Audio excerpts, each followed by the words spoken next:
situation.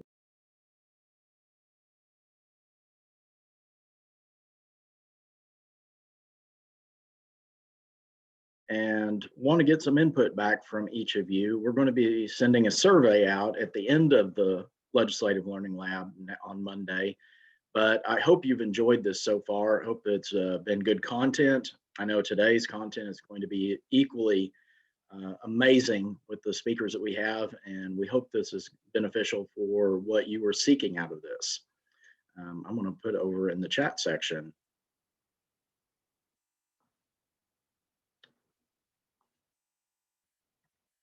Please share your thoughts about yesterday, because I want to make sure that if this was not what you were expecting, that we can adjust to meet some of the needs that you might have as far as what you wanted to learn from this.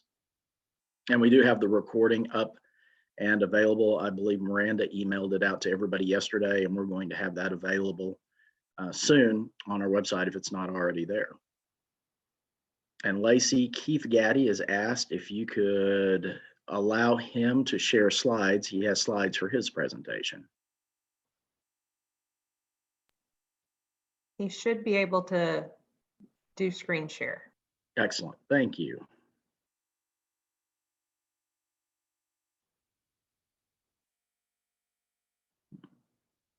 I've got a lot of friendly faces and names I recognize on here this morning. So welcome back, those of you that were here yesterday. We're sorry that there was a conflict with the Oklahoma Policy Institute event. We worked with them to make sure that we could get this recorded. So those of you that attended their event yesterday would be able to go back and watch the recording from what we discussed yesterday. So we didn't want to harm each other's organizations. And Chris, thank you very much. Very much appreciate that. And I was on a call with Leslie Gamble yesterday with AAA. I think she referenced 3 different things we talked about yesterday in our discussion on seatbelts. So I'll do a little bit of lobbying here. We're working to try and change the seatbelt law in Oklahoma. As I said, there was a Scrivener's error where when they changed it from age to height and weight a few years ago, they inadvertently took out age, and therefore Oklahoma is the state with the youngest age requirement for wearing a seatbelt. 8 years and up to 17, you do not have to wear a seatbelt. And so that's something we're trying to get corrected and improved. Before it was up to 12 years old. We're trying to get it from 0 to above 17. And of course, adults have to wear seatbelts. So we're working on changing that. Senator Peterson has a bill in the Senate. Representative Ford has the bill in the House, and we're working to try and get that changed. So any advocates that are interested in that, please reach out on trying to get that seatbelt law passed.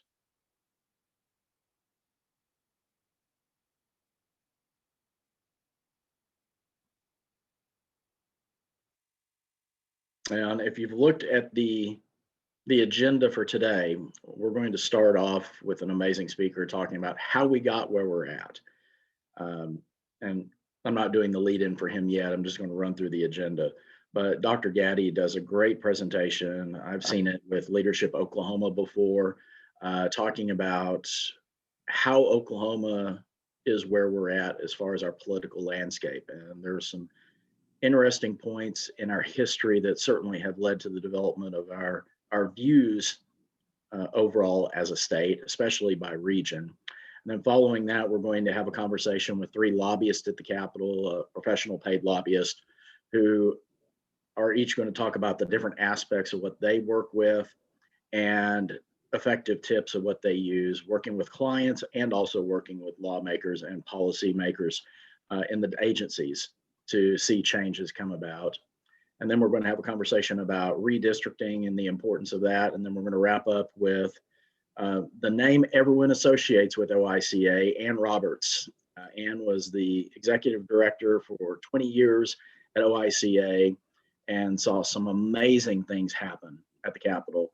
And she's going to talk about how to do the research on legislation when you're looking for bills, looking for ideas, tips on how to effectively go through and do your homework before you have your meeting. And so, Lacey, why don't you go ahead and kick us off with our first video?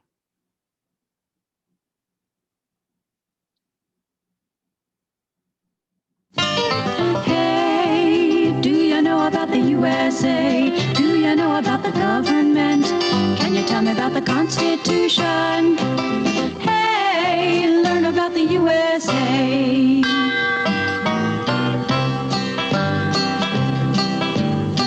In 1787, I'm told our founding fathers did agree to write a list of principles for keeping people free. The USA was just starting out a whole brand new country, and so our people spelled it out, the things that we should be. And they put those principles down on paper and called it the Constitution. And it's been helping us run our country ever since then. The first part of the Constitution is called the Preamble and tells what those founding fathers set out to do.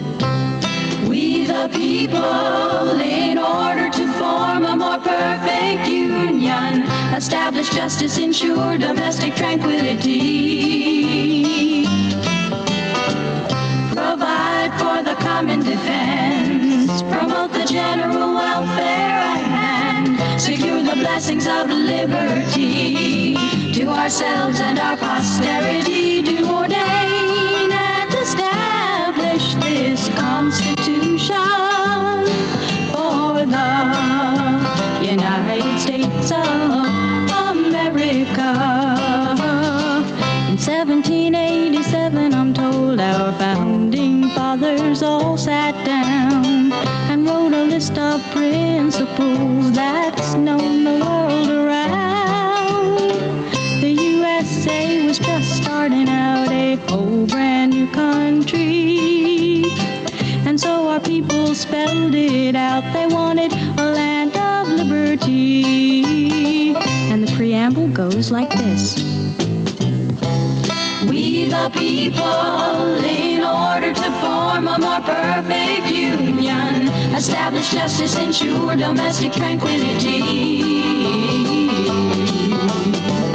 provide for the common defense, promote the general welfare, and secure the blessings of liberty to ourselves and our posterity, do ordain and establish this Constitution for the United States of America, for the United States of America.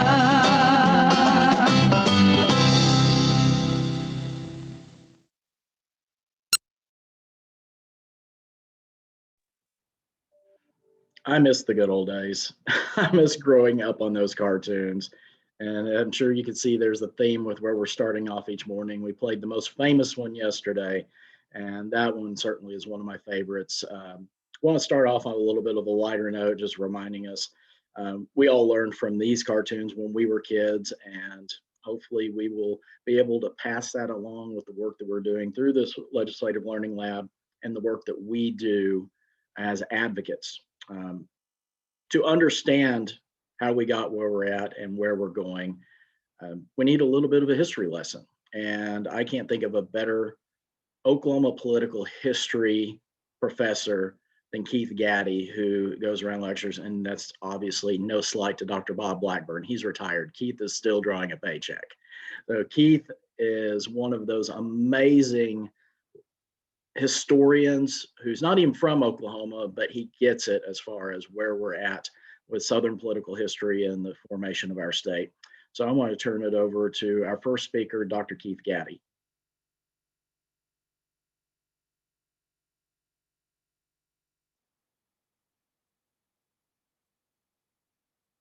Keith, are you with us? I think he had a little bit of technical difficulties.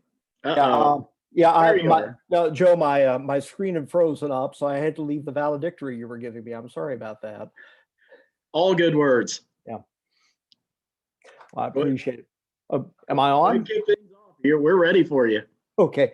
Well, first of all, it really is a pleasure to be here and see everybody this morning. And my dear friend, Joe Dorman, one of the oldest and best friends I have in the state of Oklahoma, despite his predilection for orange and black. The only man to ever get me into orange and black on a Saturday, I should take note of. There is photographic evidence. But Joe, I appreciate the introduction. I appreciate everybody being here today. We're going to go a lot of places today. And where I want to start is actually briefly, I am going to pop into some slides that support the conversation I want to have with you all today. But one thing I learned in doing instruction for a number of years to military officers is that there's this thing called death by PowerPoint. I think we're all familiar with it, and I'm not going to do death by PowerPoint to you today, but I do have some slides and some visuals I'll need to share with you midway through this presentation. The first part, unfortunately, is largely going to be me just talking to you and doing a little bit of storytelling to set us up. But when I think of Oklahoma, I always think of Eugene O'Neill, the Irish-American playwright and actually noted communist. Actually, Eugene O'Neill hung out with a bunch of communists and socialists before, during, and after World War I. But he made the observation, there is no present or future, only the past happening over and over again now. And if you want to understand Oklahoma, indeed, if you want to understand the United States, you need to understand that quote, that the past just keeps recurring and it echoes forward, and we're constantly dealing with it. And I'm sure all of you 3 weeks ago saw the events at the US Capitol. It was hard to miss. An insurgency is a difficult thing to miss. The revolution was televised. But it actually brings up an interesting point, and it's going to be my starting point for talking about Oklahoma. Is I'm going to go to 1917. I'm going to go to 1917. And I'm going to talk with you about the current Oklahoma Capitol building, which was built at that time and has just completed a beautiful restoration. Trait Thompson, who has taken over the Oklahoma Historical Society after finishing running that renovation, took me on a tour and was telling me about the building. I teach on the architecture faculty now, so this was an interesting tour for me. And if you go to the old Capitol building and you go up the traditional front stairs on the west entrance, and you make your way up the stairs, there are two beautiful great doors there, right? Two beautiful, huge doors. And they're about 4 inches thick, okay? Big, beautiful, thick, heavy doors. And they're on heavy rollers. And if you look off to either side of those doors, on the there on the front of the Capitol, there are these two sort of pivot hinge mounts sitting there. And no one really ever bothers to ask what those are or why they're there. So I asked Trey, I said, what's the deal with these? And Joe, I know you know the story. It's a good story. He said, well, said Keith, when they were designing the Capitol building, there was a great deal of unrest on the Mexican border. And Pancho Villa was riding up and down the Mexican border with Texas and New Mexico and Arizona. And there was a fear among lawmakers and members of government that somehow the Mexican Revolution would make its way 600 miles through Texas to Oklahoma. And if it arrived in Oklahoma and the Mexican revolutionaries attacked the state capitol, that they wanted to be in a position to defend it. So these heavy doors have got steel inside of them. They slide shut and lock shut to prevent anybody from broaching entry to the building. And off to the side, these are gun mounts that can mount 3.5-inch howitzers. So we are prepared to defend the Capitol as a fortress if the Mexicans were to ever invade. That was part of the design element. It was a conscious decision.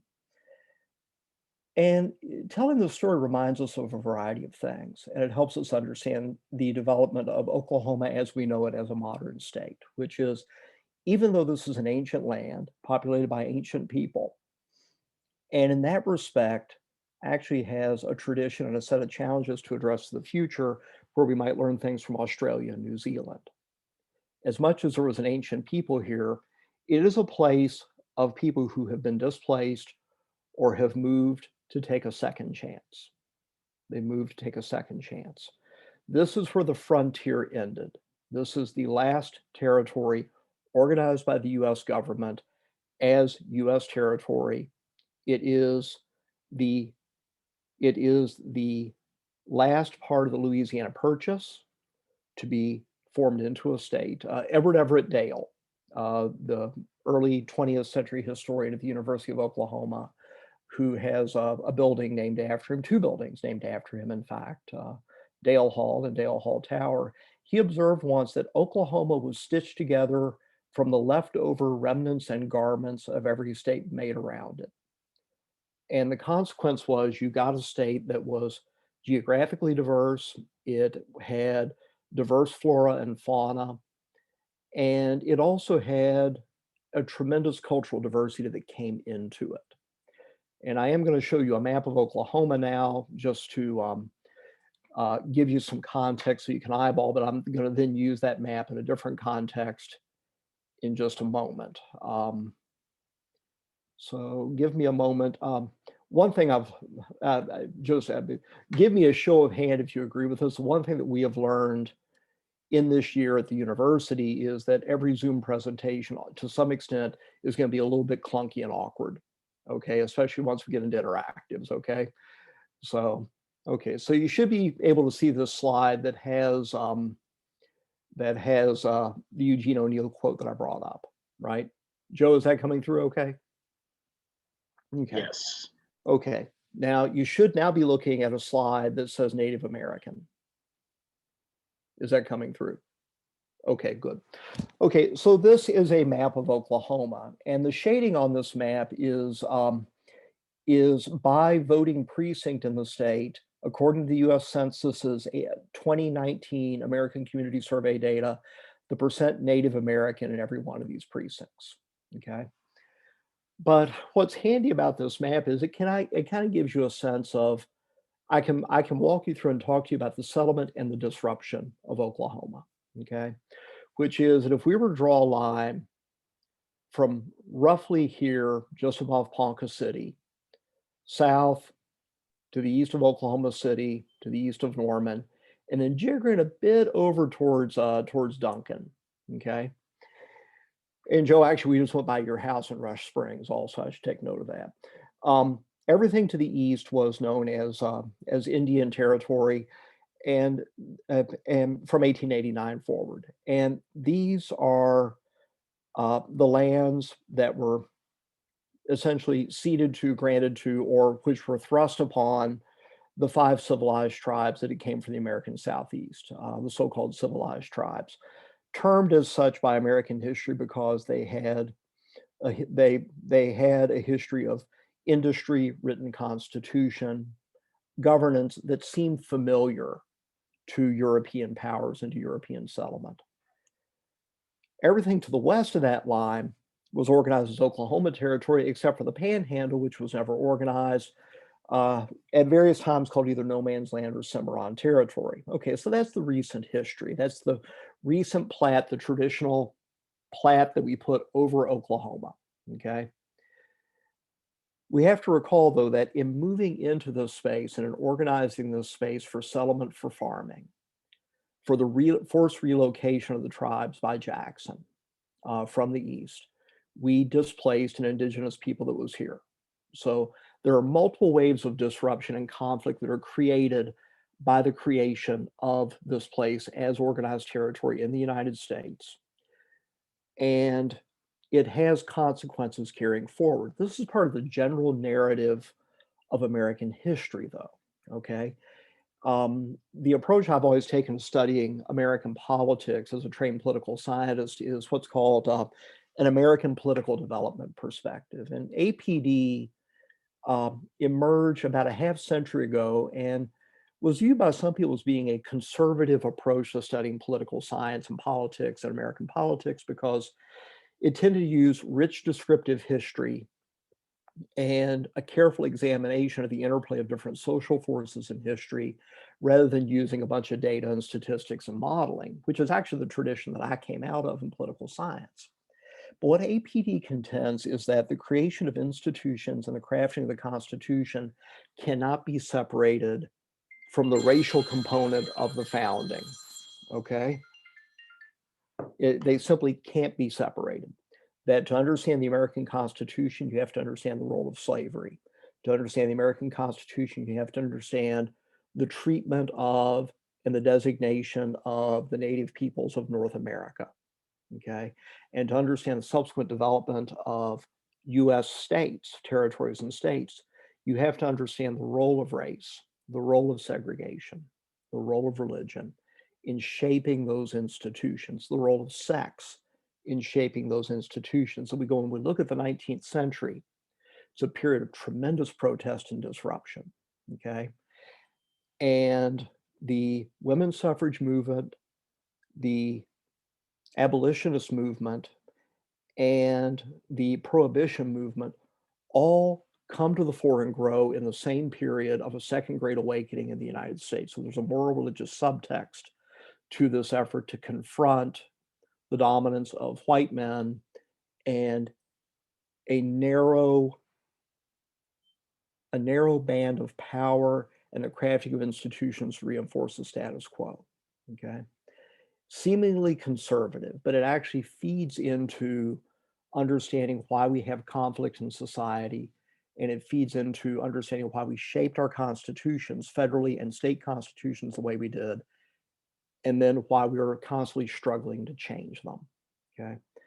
And the current debate in the United States and in Oklahoma is in part this ongoing tension between an old traditionalism, okay, which basically predates the progressive movement, and efforts to broaden the franchise, broaden the full application of rights and liberties to people in the United States, and indeed to broaden the concept and definition of citizen, okay? We don't fully acknowledge citizenship rights for Native Americans in the United States, for example, until 1924, okay? So all this is taking place in the shaping of America.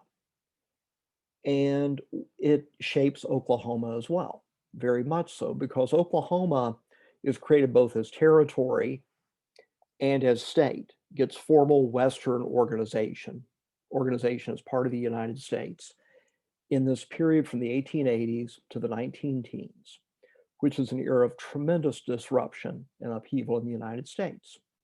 And when we look at Oklahoma, what we see are a whole series of competing forces and tensions at work, because this is, in a way, truly the West. When I moved here from New Orleans, I figured I was just coming to another part of the South. It seemed to fit. Oklahoma had a lot of the hallmarks of being Southern. And then I thought, well, maybe it's Southwestern. And then I got thinking about it. And after 25 years, I concluded Oklahoma is actually the West, indeed the purest version of the American West. Given the way it came into the Union, its long period in territory status, the tensions and forces at work in this state, it is truly Western, truly of the American West. But the American West is of the American South. Now, a lot of people will push back on that and say, well, look, Keith, you say the West is of the South, but the South had all those race problems, right? You had the Ku Klux Klan, and you had all those tensions that arose from that. You had the Civil War, and that was the South. But we fought the Civil War out here. 15,000 people died in Oklahoma during the Civil War. We forget that. But our institutions were influenced by the South, as was the entire West. The American West is fundamentally a product of an outmigration, largely of Southerners after the Civil War to the American West. And a lot of the institutions that were created in many of these states, but they're most visible and plain in Oklahoma in 1907, are Jim Crow institutions. Oklahoma is the only state to ever come into the Union segregated and also to come into the Union dry. So segregated and no liquor, okay? Which reflects one progressive tension, right? This pushback against alcohol as a bane of human existence and a source of spousal abuse and family decline and social disorder, but also a pushback against the consequence of the Civil War, pushback against Reconstruction and the reinstitution of a racial order that's subjugated not only African Americans, but also Hispanics and Native Americans, not just in Oklahoma, but throughout the entire West. So we come into the Union in 1907 out of the marriage of two territories, using a recycled constitution written by a fella by the name of Alfalfa Bill Murray, who, after crafting this constitution initially for the state of Sequoia, which was meant to be the eastern half of Oklahoma, rejected by Congress because Republican Congress was afraid of bringing a Democratic state in with two Democratic senators. Constitution's recycled a year later becomes the foundation of state government in Oklahoma. I'm also increasingly convinced that Alfalfa Bill Murray demonstrated what is known, what is often said of great artists and great writers. It's said that good writers copy, great writers steal outright. And Alfalfa Bill, in putting together the Constitution of Sequoia and of Oklahoma, borrowed liberally from state constitutions around the United States and cobbled them all together and created a progressive populist document. And what that document did is it distrusted anything big. Tom Cole, Congressman Tom Cole, has always said that in Oklahoma, you can afford to be big on about 2 of 5 things, right? You can be big on government, you can be big on God, you can be big on education, you can be big on labor, or you can be big on business. You can afford to be big on 2 of these 5 things, but if you're big on 3, Oklahomans will not stand for it. And a progressive constitution, a populist progressive constitution does 2 conflicting things. It asks government to do a great deal of things for individuals, okay? So it carves out all these agencies to do things. And so you have a government agency to deal with almost every aspect of the economy and every aspect of life. But it also calls on government to bust up its power because it doesn't trust a strong executive.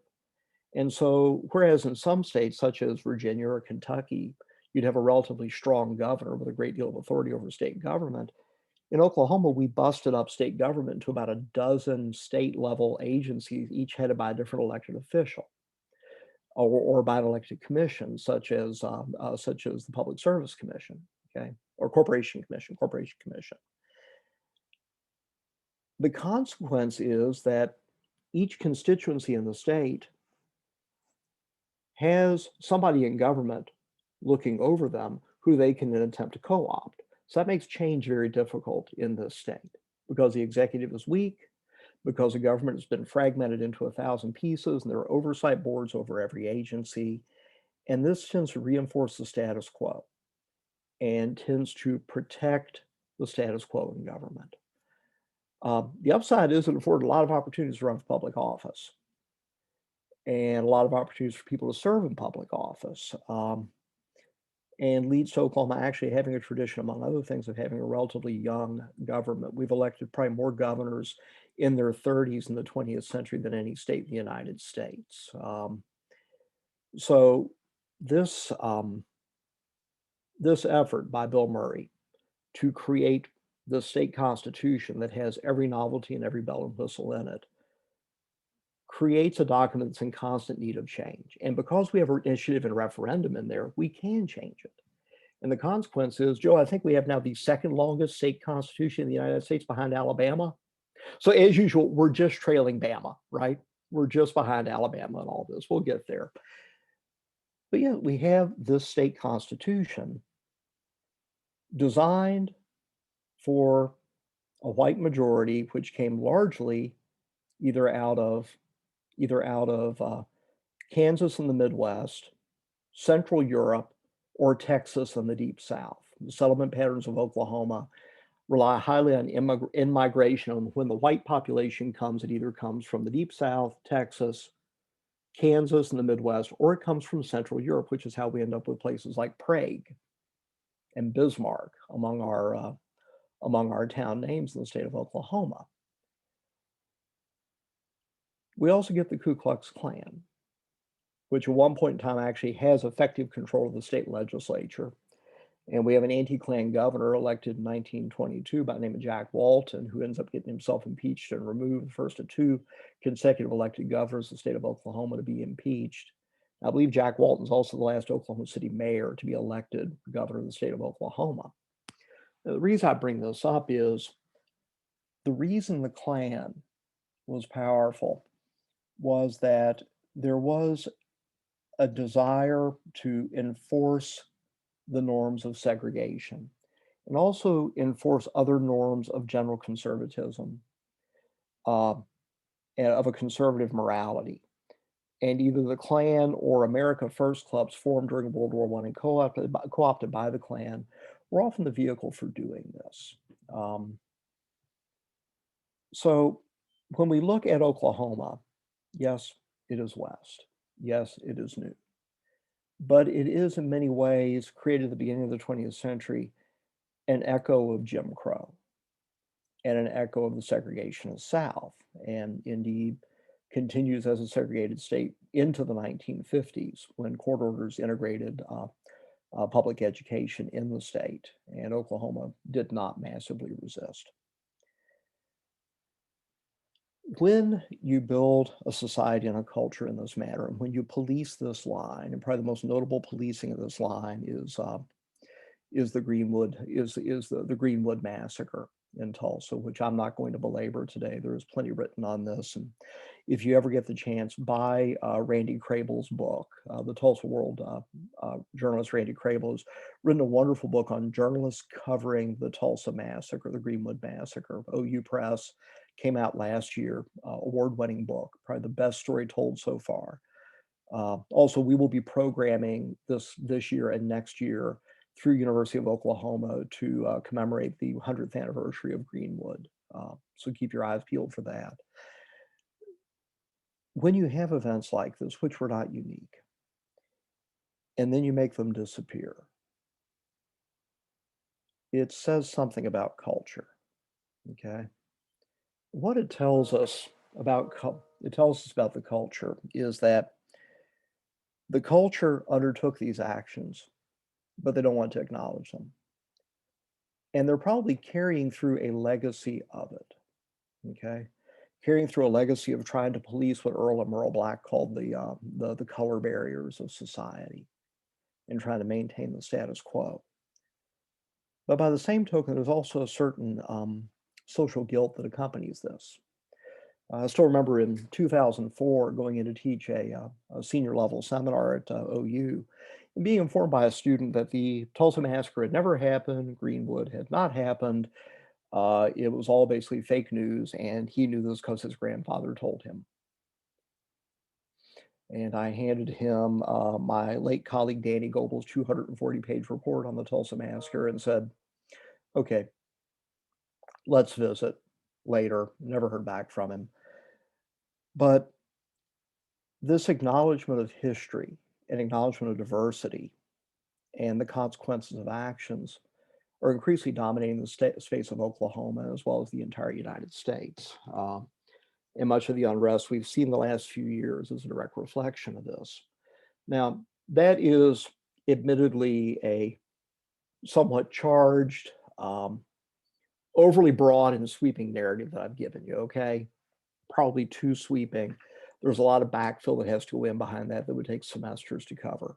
Well, what I want to do now is I want to go back and I'm going to drop into the slide deck. And I want to take some time. I want to walk you through how different Oklahoma has become over the last quarter century and why addressing these challenges of institutional order and organization, of simply being honest with history and how we might do that constructively, why these things matter, okay? And then I'm going to try and, Joe, am I going to have time for Q&A if I do this right? Yes. Okay, good. And we'll leave some time for questions. Either just put them in the chat or we can have people pop in, whatever you prefer. Okay, so real quickly, the main thing we need to know about Oklahoma is that it is growing much more diverse and it's growing much more urban. Okay, and this is the most common talk that I give around the state these days, is that this state is rapidly changing. And there is a world of difference between the memory and experience of people my age and older, I'm 55, and people under the age of 40 in terms of what is Oklahoma and what is their society. So briefly, these slides are simply showing the racial demographic distribution of the state, okay?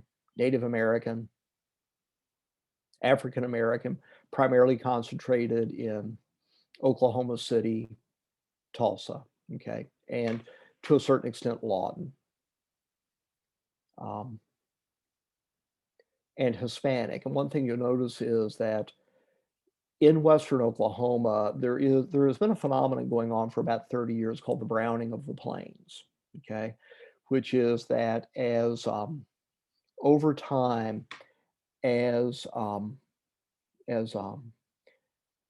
agriculture and meat processing jobs became increasingly dominated by Hispanic and migrant populations, these populations became more permanent. And in their permanency, have grown up as citizen base, initially in Texas, but also in Oklahoma, Kansas, Nebraska, and Colorado, okay? And in Oklahoma, this has taken place primarily in portions of Tulsa over here, the Oklahoma City and Bethany, okay? But especially the Panhandle and Southwest Oklahoma down here around Hollis, Greene County, this area, okay? Indeed, Charles Ortega, the first Hispanic member of the state legislature, came from down here near Hollis, a Republican lawmaker. But each of these maps hides something more interesting, which is the general diversity of Oklahoma. Oklahoma is about 64% Anglo-white, okay? 64% Anglo-white, which means that our white population share is roughly comparable to a state like Alabama, okay?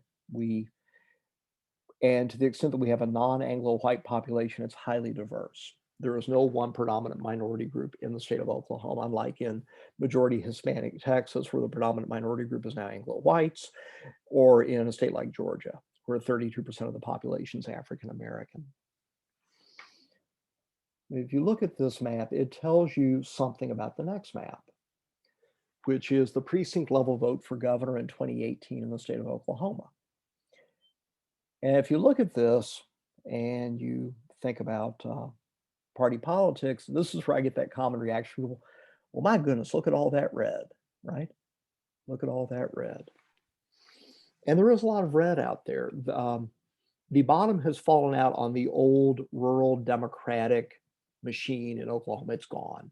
The idea of a rural Democratic lawmaker is also gone. There is no rural Democratic lawmaker south of I-40 in the state currently, which is unprecedented. That's never happened before. But the Democrats are running strong in Tulsa. They're running strong in Oklahoma City.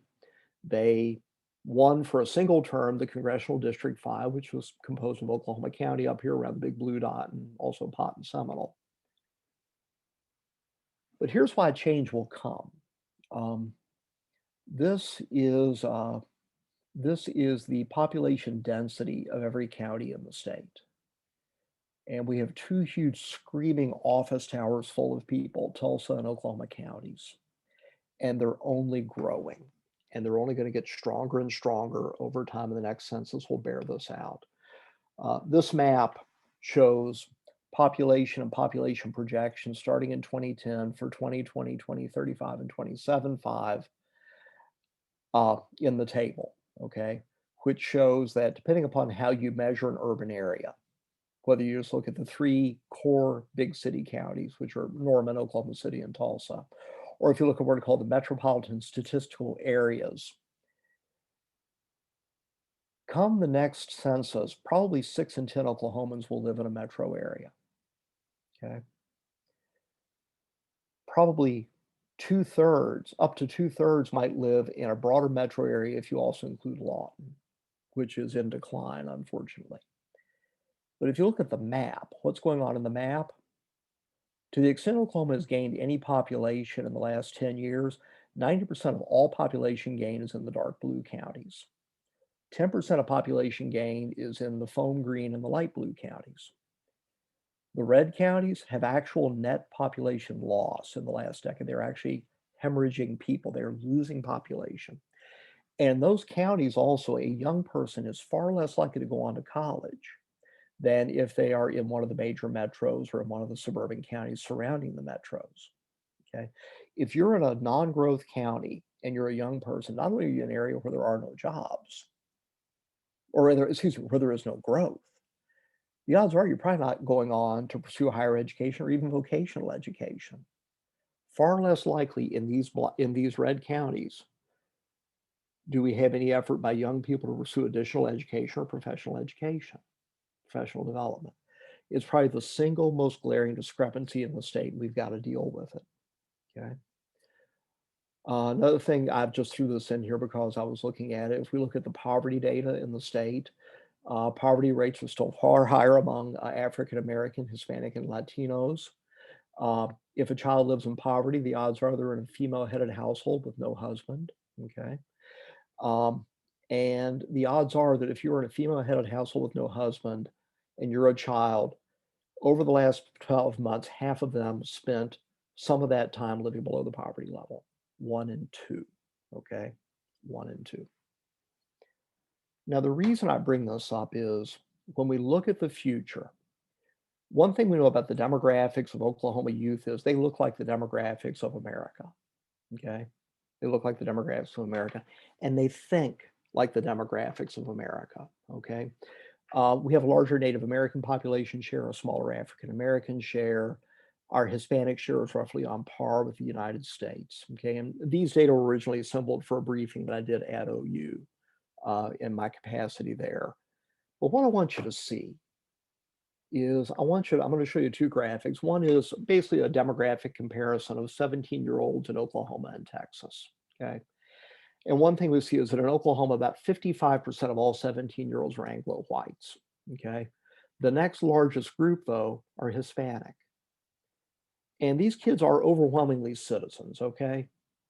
These are not dreamers. These kids were born here. Okay. They are Americans, and they're going to be Americans, and they're going to be voters someday. Followed by African Americans and the Native Americans. You look across the river at Texas, half of Texans under the age who are 17 right now are Hispanic. Okay. Texas is about to undergo a more fundamental shift than we are in terms of its population makeup. But if you want to understand Oklahoma in 20 years, you should always look at Texas now. Okay. In terms of demographics and in terms of cultural and economic and political challenges, because we're in the diversification space that Texas was in 10 years after the IT bust of the 1980s. Okay. Here we go. Why this matters. This graphic shows the demographic makeup of Oklahomans based upon what year were they 17. Okay. Were you 17 in 1960? Well, guess what? 83% of people your age in the state are Anglo white. Were you 17 in 1990? 68% of the people who are your age in the state are Anglo white. Are you 17 today? It's 54%. 17, 10 years from now, 53%. The Oklahoma of our children doesn't look like the Oklahoma of our parents at all. It is fundamentally, culturally, demographically different. It's urban, it's suburban, it's diverse. Okay. Fundamentally different. And not just in terms of its technical cultural makeup, also how they think about things. They've got a more diverse worldview. They're far more liberal and internationalist. They're part of a global communication environment. My daughter, who's now in grad school at University of Georgia, precocious 21-year-old, when she was 15, she had an Instagram account writing poetry and stories that had 25,000 people following it. She met her boyfriend as a teenager through that account, and they're still together. It's a very different world for these kids. We all know this. We all encounter it. But if you look at their issue positions, these young people in our state and around the country are far less likely to consider race. They're far more progressive on gender issues, on LGBTQ issues, even among the conservative kids. They're more oriented to economic justice. And here's the other one that really hurts when we have to talk to our grandparents. They're far less evangelical Christian, okay?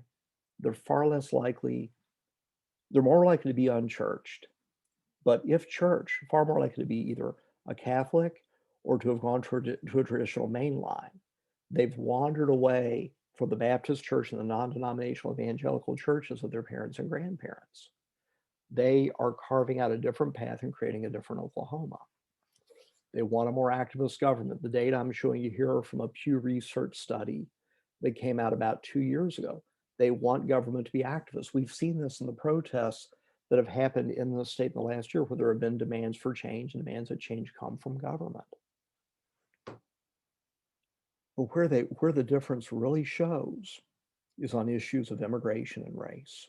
Okay, these data come from an organization called the Policy and Religion Research Institute in Washington, D.C. And the director of research there is an OU alumna named Natalie Jackson. She's probably one of the sharpest young pollsters under 40 in the U.S.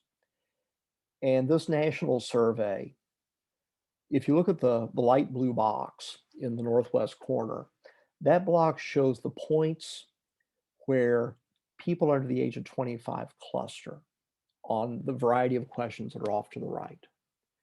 They are far more liberal in their belief that demographic change is positive for the United States. They don't think immigrants cause more crime. They're opposed to building a wall. They think that having immigration strengthens American society. They are opposed to a Muslim travel ban. They're opposed to putting limits on legal immigration. And they don't think that immigrants are a burden on local communities. Okay. Then if you look at their parents and grandparents, who are off here onto the right side, you see that except for one question, the agreement that immigrants are hardworking, that immigrants are a model minority. Well, they're very hardworking people, right?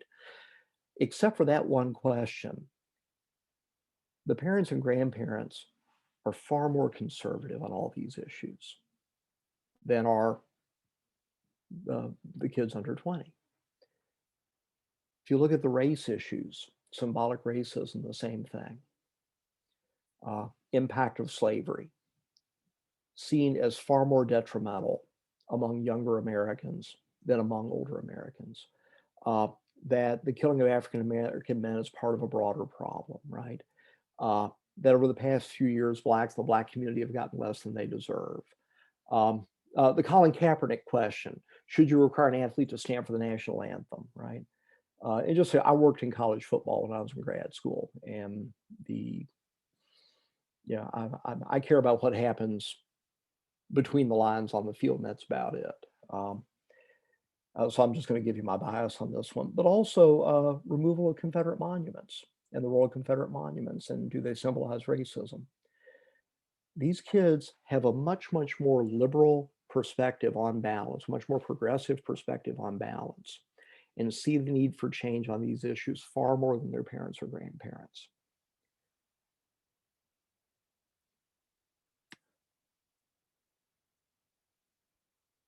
These perceptions of unfairness transcend party, okay?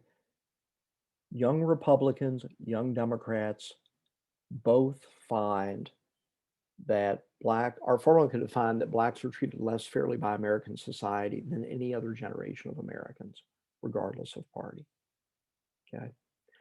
So this creates potential generational division in the GOP right now, which is going to be important going forward.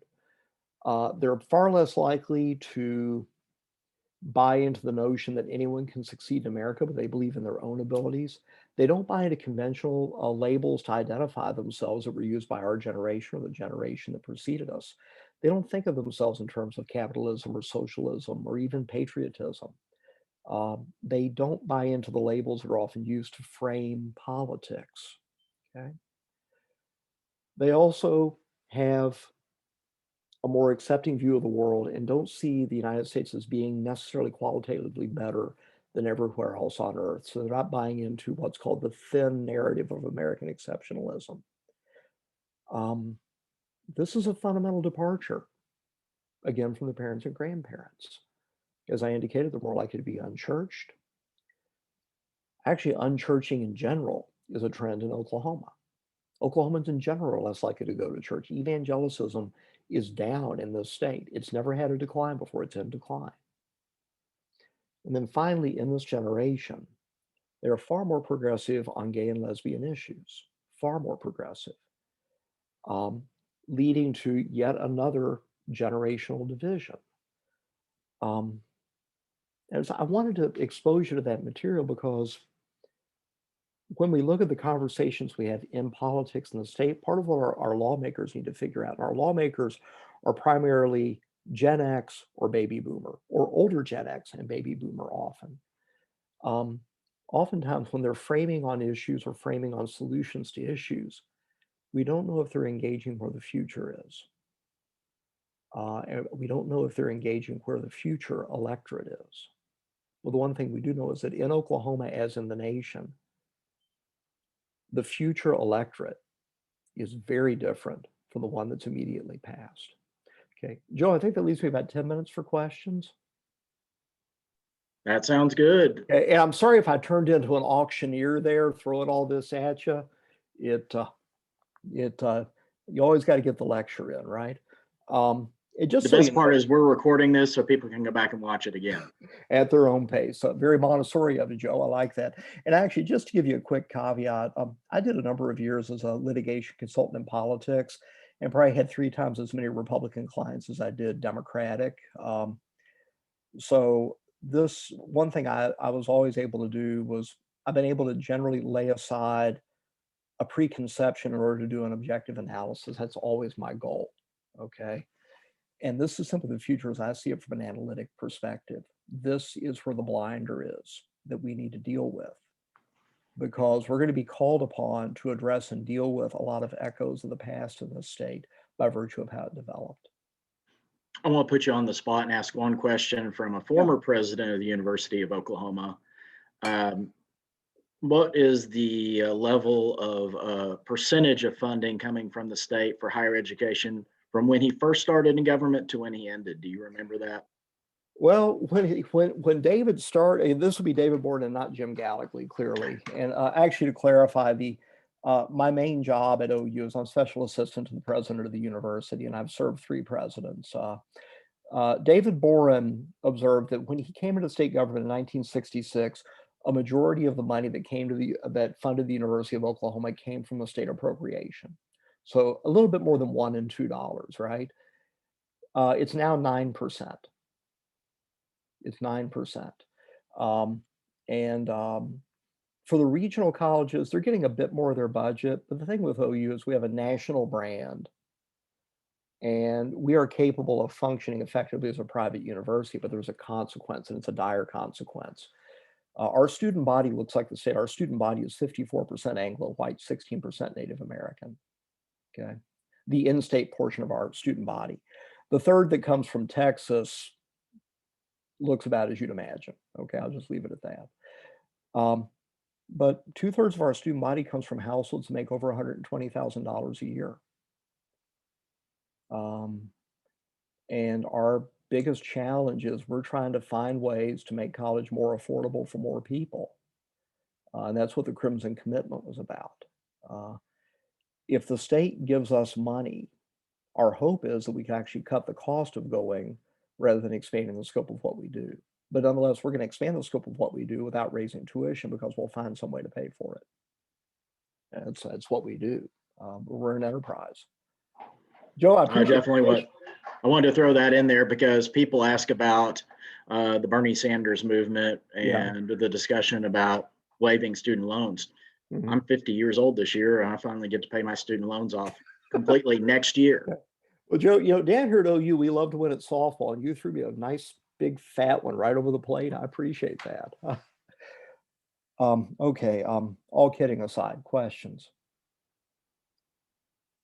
We've had nothing but raving compliments over here in the chat section. Appreciate you bringing this perspective, and that's exactly what I wanted people to know as far as how we got to where we're at, and you touched on all those elements. Well, I appreciate it, Joe. I really do. I'll tell you what. I'm gonna go ahead and I'm gonna shill for 2 of my books real quick. One is one that's been out for about 5 years. It's called The 3 Governors Controversy, and you can get it on Amazon. And it's about a situation in the state of Georgia in 1947 where 3 different men claimed to be governor. And it was going to court, but also the National Guard, the State Guard, and the state police each lined up behind a different governor. War correspondents were sent to Atlanta thinking that there might be armed conflict in the street for control of state government. Okay. And the guys who ran the Georgia recount, I went to school with. I went to school with Gabe Sterling, who you may have seen him on CNN again last night. But if you give that a read, it's a fun read. It's a colorful read. But the other one is I've got a new book coming out from OU Press called The Supreme Court's Democratic Spaces, and it's a sort of an artistic and theoretic examination of not just the current Supreme Court building in Washington, but also the court's previous homes in the U.S. Capitol and also in Philadelphia and in New York. And that'll come out from OU Press this fall, and that's my first book in architecture.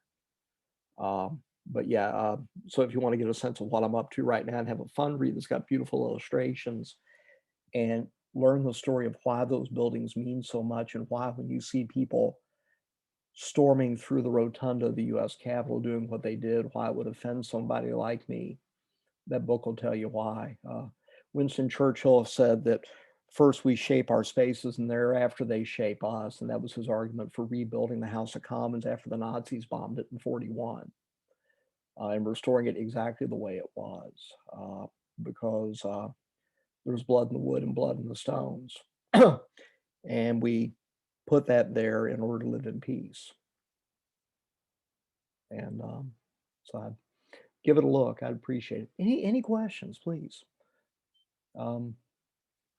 We've got some great ones over here. First, Okay, I'll ask, yeah. what about Oklahoma's movement and the federal discussion about universal child care? I know we were really top in the state as far as early childhood education with 4-year-olds, Mhm. partly through private funding, partly through the legislators at the time. But Yeah. what do you see as far as a shift there? I don't know. I think Oklahoma would come late to the game unless we do it through initiative. Because in Oklahoma, if we want to change anything that involves bringing additional federal funding, it tends to involve initiative, right? That's how we dealt with the funding of rural hospitals finally, right? Is went after the Medicaid money, went after the Medicare money. It's the people are going to have to do it themselves. The thing is, I think here's the thing I'm going to say. I've got a lot of confidence in this legislature's leadership. I think they've done a really good job the last year under trying circumstances. And I also have a prejudice in that John Eccles and Greg Treat, I've known them since they were both about 19, and they were in my classroom. And they seem to be men of conscience, and they actually came to govern. I think Charles McCall is like that as well. You know, government's going to have to govern, and there's a reason why we're there, right? Anything beyond that's politics. I don't think we move unless we move through the initiative, though. I think it's just too tough. We have one last question I'll ask, and then we want to give people a couple of minutes for a break. Yeah. What are the possible long-term effects of the deprofessionalization of school teachers with the increase of emergency certification? Well, I think we saw the consequence of this in particular focus. I think teachers should be paid a lot more for 2 reasons. One is better people will come to teach, and second, those who are there will be more motivated to do their best possible job, okay? Nothing says appreciation like money, okay? It's in the marketplace. Money is the love, right? Job security is the love, but people also want accountability. They want to be held to a standard of excellence, and if you reward them with real tangible rewards that are not merely symbolic, not $500 here or there, yeah, I think the consequences of increasingly relying on emergency certification, it's I don't know, just if you ever go back and you watch Little House on the Prairie, it's sort of like when Nellie Olson's mother would have to show up and substitute teach. Lord knows what you're going to get, right? But let me step back though. The people who are stepping up to teach who are not certified, they're stepping in to do a job we need them to do, right? And if they're good at it, we need to make them better, and we have to allow them to professionally develop, right? I mean, we have to acknowledge the effort and the sacrifice in that space. We've got to do better. We've got to do better. Especially with what we're seeing right now with so many teachers Yeah. unable to go to the classroom because of the pandemic. And the pandemic is has led to some areas for improvement with technology, but certainly we're seeing some devastating impacts for children. Can you imagine trying to corral 24 6-year-olds on a Zoom call? I mean, it's hard to imagine. And they all have to have their cameras on, and you're trying to get their attention. I have a co-author who has a 5-year-old. She's trying to dean a college and homeschool at the same time. I can't imagine. I don't know how they do it. But I will make a call out for one thing. If you didn't imagine the need for more expanded and annualized civic education, you just saw it in the last 3 months, okay, or the last several years. You can't expect people to act like Madisonian Republicans if they're not trained and taught to be Madisonian Republicans, okay? It's as simple as that. If we're not teaching people to be the kind of Americans we aspire to be, including recognizing the problems of the country and the Republic warts and all, you shouldn't be surprised when a bunch of nuts show up and try and burn the place down. That's not the articulate end I wanted, Joe, but I'm going to take it. Guys, I'm 1 minute over. I appreciate your time. Have a good break and have a good conference. Joe, I can hang on here for a second if you need me to. One answer I'd like for you to type into the section while we give people a 5-minute break so they can run to the restrooms. Someone asked, of the 5 pillars, silos that Tom Cole referenced, which 2 would best fit child advocates in Oklahoma? Which one should they focus their efforts on, do you think? I know where I fit, but I'm abnormal in that category. Yeah, I think you focus on business and government, because business has to learn that if parents can succeed and if children can succeed, business will succeed, right? Business is simply a consequence and extension of who we are in society. Without consumers, there is no economy. Without an economy, there is no business. So that'd be my take. So I'm going to type that in. And they want links over here for where to find your books. Okay, I'll tell you, I will copy and I'm just going to paste you to my Amazon page real quick. Is that okay? Perfect. Okay, so I'm going to take care of that right now. All righty. And everybody, go ahead and consider this your 5-minute break. We'll start back in just about 3 or 4 minutes. And Dr. Gaddy, we'll go ahead and stay and casually chat while people take that break, and then we'll kick it into the next segment. Excellent. Joe, how are you? Now that this conference is going forward and it's been so successful, very much more relaxed. Yeah. Oh, I'll tell you what, man, it's how you guys put on stuff like this is beyond me. Trying to put together an online conference like this. Is the format generally working though?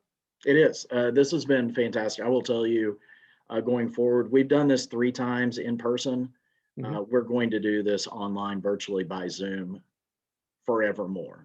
This has been a way for people to be able to attend. You don't have to come to a site and take a full day off. You can just take a few hours off to do this. And the flexibility for the speakers to do it this way has been fantastic. Well, I'll tell you what, Joe, I'm sorry for pivoting a bit on you. I couldn't dig up the foundational material I had from the previous talk. So I kind of use it as a setup to go into this stuff. But this is material I think it's important for people to hear. And we need our lawmakers to be aware of it. We need our decision makers to be aware of it if they're not. Because this is our future marketplace. These are our future employees. These are our future voters. And they're not just going to stand there and be told what to do. That's exactly right. Could you repost the 5 different things that Tom Cole mentioned? Oh yeah, yeah. And again, Hey Joe, Sherry. we're just chatting. Can I ask a question? Absolutely.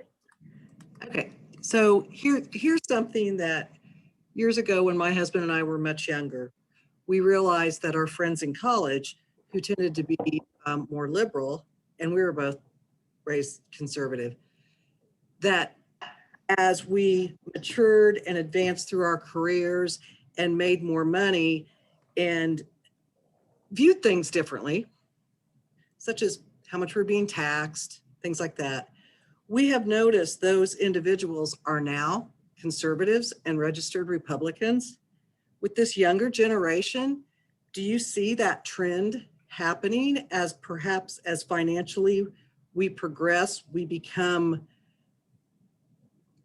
our ideology shifts? Was that to me? Yes. Yeah. It can happen. I mean, here's the thing. If a person is young and they vote in 2 consecutive elections and they vote with that party for 2 straight elections after being mobilized, they're probably with that party for the rest of their life. A lot of folks our age, I'm 55, and a lot of folks our age, say from late 40s, if you're say from 50 to mid 60s, it's possible you started out as a Democrat, but the Reagan Revolution, the collapse of the Carter presidency had a profound impact on moving a lot of people to the right and moving them into the GOP. Unfortunately, we've seen a similar type of collapse and effect happen in a presidency, except this time it was a Republican president.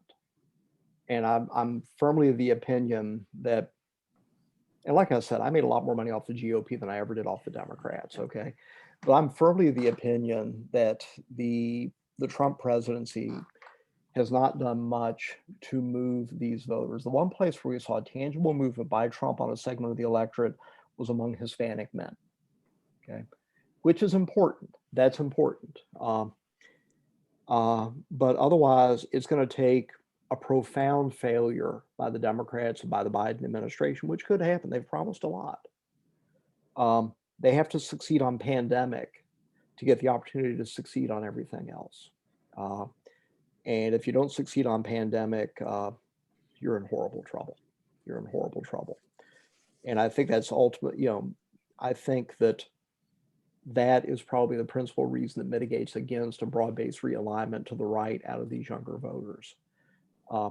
I still believe, as I believed for 20 years, that the GOP could just get off of immigration and get past the latent Jim Crow echo of bringing the Jim Crow conservatives into the party in the 70s and 80s, that they could be a solid, multiracial, multi-ethnic, diverse majority party.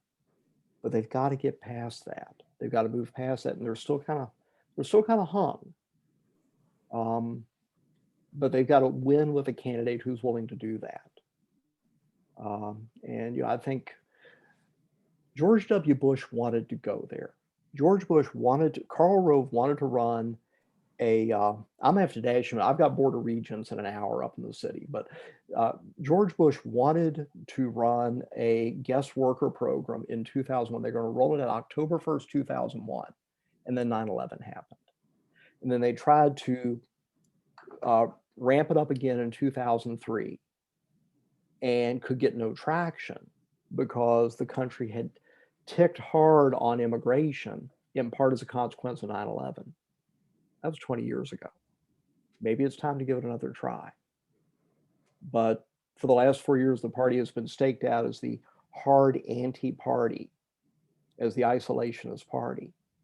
So I'm not sure how you make that pivot. Making inroads with Hispanic men is certainly a start. Okay. I could do this all day, Joe. I got to get in the city. Take care, guys. Good to see you. Bye-bye. Thank you very much. That was wonderful. And we're going to go ahead and kick over to our next. And we're a couple of minutes over, so I'm going to dispense with introductions other than say we have 3 phenomenal lobbyist advocates who are going to be here speaking with us. One is a lifelong friend. Another is a lifelong friend. And the third is a lifelong friend. So I've known these people for quite a while as far as my political times. I've known Haley since her college days when she was at OSU, and briefly worked in politics and decided to go to the lobbying side. Chad and I started on campaigns at the exact same time on competing races. And he is one of my board directors and I'm the employee. So I can tell you he picked the winner back then and I picked the runner up. And then as I spent my time in the legislature, Dino Cox was the lobbyist for the service area for AT&T in my area of the state. So we got to be really good friends through his work on different areas. And I'm going to turn it over to each of you right now just to give a brief introduction about yourselves, and then let's get into the questions.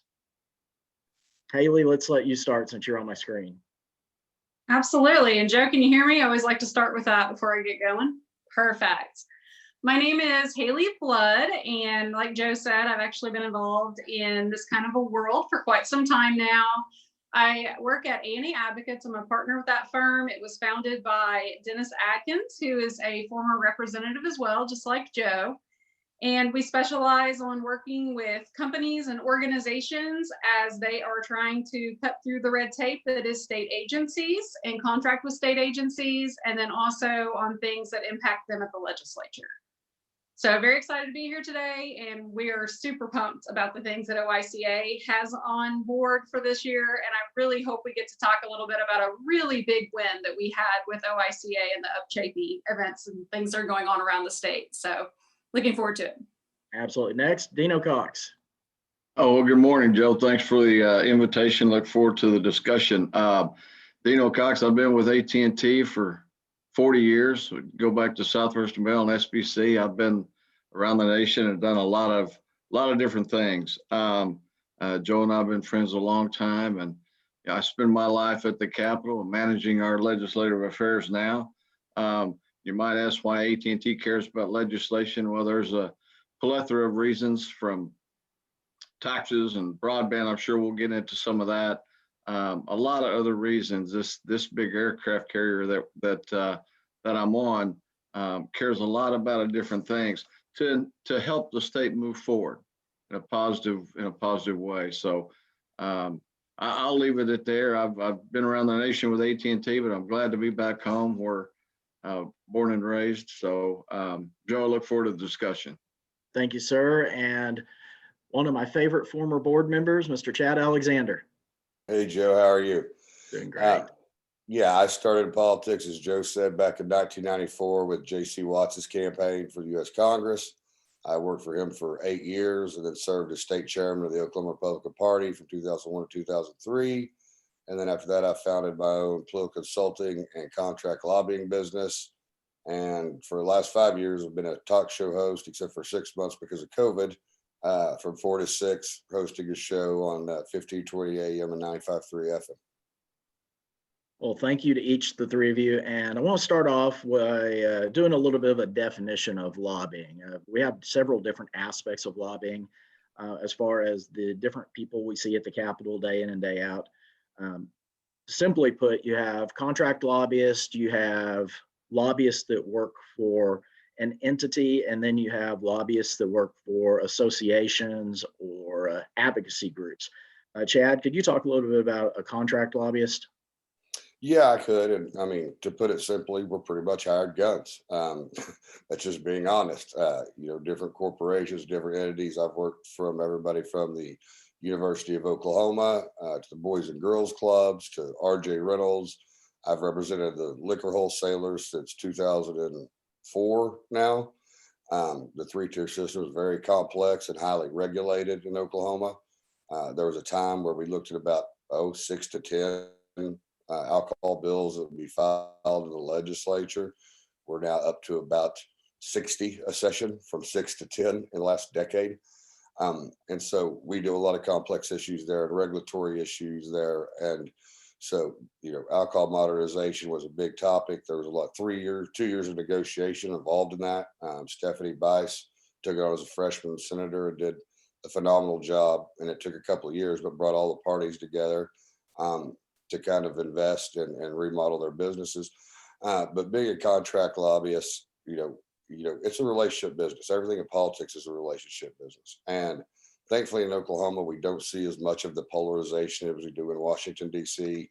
of course, the minority party is always going to, put out their agenda, push back, and I mean, that's what democracy is all about. It should be, but it seems here it's a lot more civil. I mean, I'm great friends with many in the Democratic legislature, just like I'm great friends with you, Joe. And so it's not as bad here as it is as what we see in Washington, D.C. We see a lot of good bipartisan bills a lot of times. Colin Walkie and Josh West filed a bill together. That's a good bill this year. It's a bipartisan bill. When we're talking about hemp laws, when hemp is not intoxicating or mentally hallucinogenic, even though it's a cousin of marijuana, Nikki Dollins and John Eccles put a lot of work into getting hemp legalized in Oklahoma. So we do see a lot of bipartisanship in Oklahoma, but at the end, it is a relationships business. And one of the things about term limits that I think was an unintended consequence is it took a long time to become a committee chair. You had to be there a while. Now, sometimes you will see somebody in their sophomore year is going to be, a chairman, especially when 75% of the House or 80% of the House is in their first or second term. People don't stay around as long as they used to. And, you have to remember that, first of all, elected officials are people, and it really is public service. And you know this as well as anybody. It's a very thankless job for not a lot of money. And so I think, realizing that one, they're human and have a thankless job for not a lot of money is always needs to be in your mind when you deal with the legislature.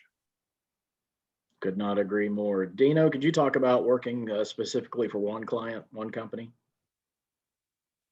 Oh, you're muted. Thank you. Still getting used to Zoom and WebEx and all those things.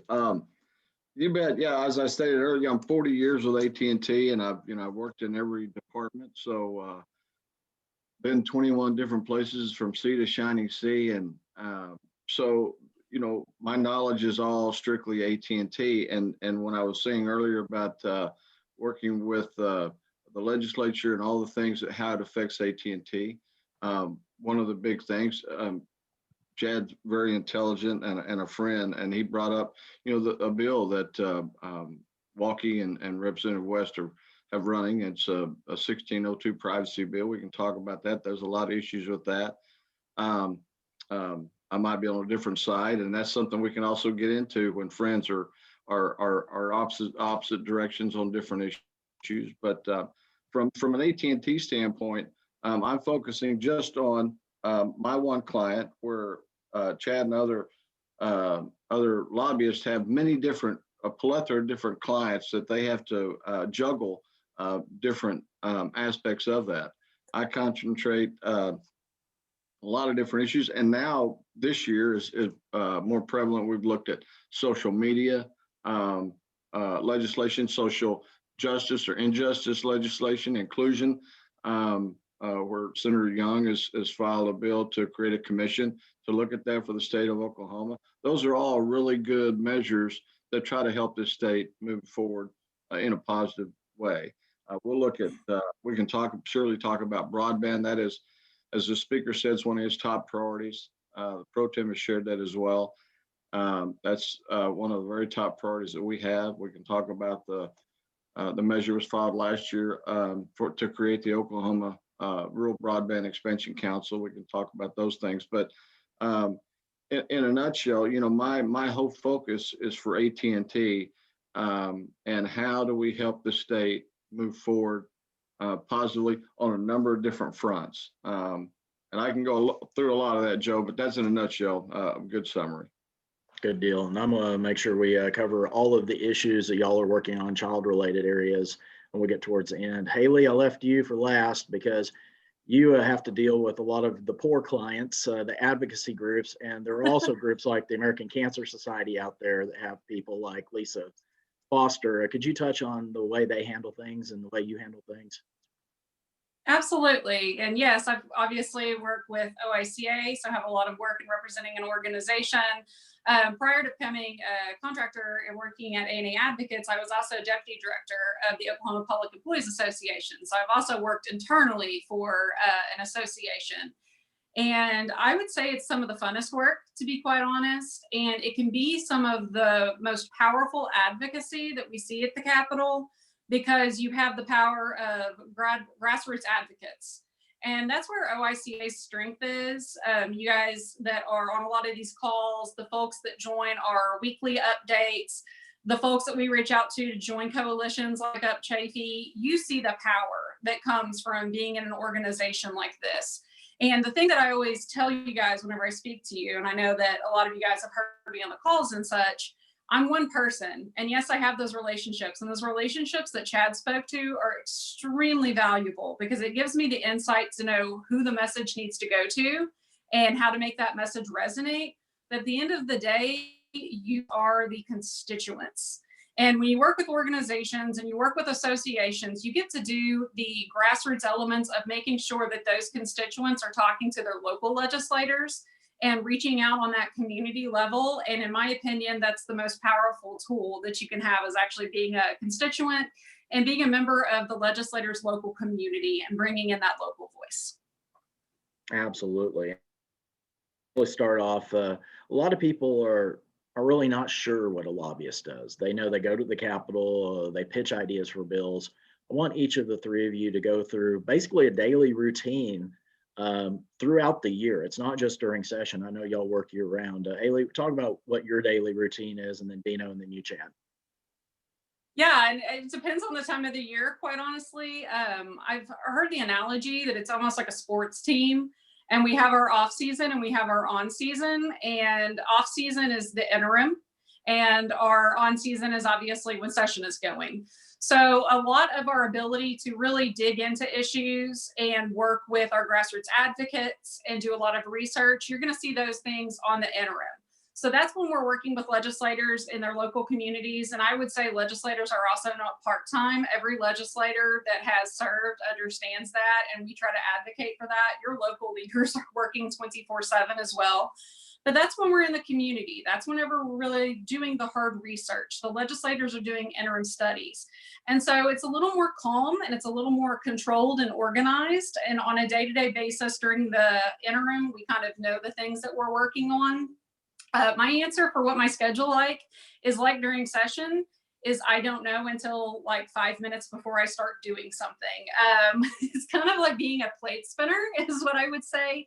Things go so fast and furious during legislative session that I feel like I'm constantly trying to keep one issue from not crashing and running from issue to issue. And so that would be my thing on during session is, you know, we've prepared you know your issues at that point, you've got the advocates lined up, and it's all about being a plate spinner and running from issue to issue and dealing with it, you know, day to day, quite honestly. That's true. And Dino and Chad, y'all have two different methods of doing outreach to the communities. Dino, talk about your day-to-day activities and then what AT&T encourages y'all to do in the communities. It's a great question. And, you know, we'll start in, you know, I will start obviously in January and start as far as from the legislative point, I will start, you know, reading bills this year over what 3,100 measures that we'll look at and determine out of those 3,100 what are directly and indirectly affecting AT&T. I'll compile a list. We've got again this large aircraft carrier, so I'll send it to subject matter experts around the nation, find out how we care about that, what our stance is, and what our direction on each one of those issues. We have what we call external affairs managers around the state, and they will handle different parts of the state. And they will be assigned so many legislators. So every legislator has an AT&T contact assigned to them, where Dino will just handle the Capitol and the Oklahoma City legislators. So we will go through that. We'll have a list of bills that we will monitor. We will find out what's going on, what do we want to do with it, our stance and take. As you go through the session, and that modifies, your stance modifies as amendments are introduced and so forth. As Haley talked about in the off time, in the off session, past May, and even during session, these managers around the state are involved in their Chamber of Commerce, involved in boards of directors on various different boards in their individual communities, getting to know those legislators intently. Do they like hamburger, hot dog? Do they like red or orange? Do they wear socks, nuts? Whatever it is, to get to know that legislator very well, to have that personal relationship with that legislator. And so be able to talk with issues with them one-on-one. It's very important. We've been doing this for a very, very long time. Been in the state, about 130 years or so. We spend a lot of money and invest in the state. And so in the last 3 years, we spent over 800 million to build up the network on many different levels. So those managing the state will tout that and talk about the things that are positive with AT&T, what we mean to the state of Oklahoma, what we do for the state of Oklahoma. And not just besides the legislation, we do a lot of things to help organizations to grow, nonprofits, and Haley speaks so proudly as she is. She's a wonderful person, a wonderful advocate for what she talks about. We're very good friends. So it's 10 words or less in a nutshell. But from AT&T standpoint, again, there's a lot of things that affect us that directly affect our customers. And we can talk about that, but you want to look at your taxes on a bill and you wonder it may be AT&T doing that. There's a lot of different things that go into that. So and I'm excited to bring up broadband once we get into that. Absolutely. Y'all Kudos to AT&T. They care about kids so much, and I see it all the time. I love Dino, and thank you guys so much for caring about the community. Yeah, full disclosure, y'all are good supporters and sponsors for the Heroes Ball. We appreciate you. Chad, you have pretty much 2 full-time jobs, lobbying and then educating the masses on the radio. I know your day-to-day planning activities go well beyond session. Could you talk about yours?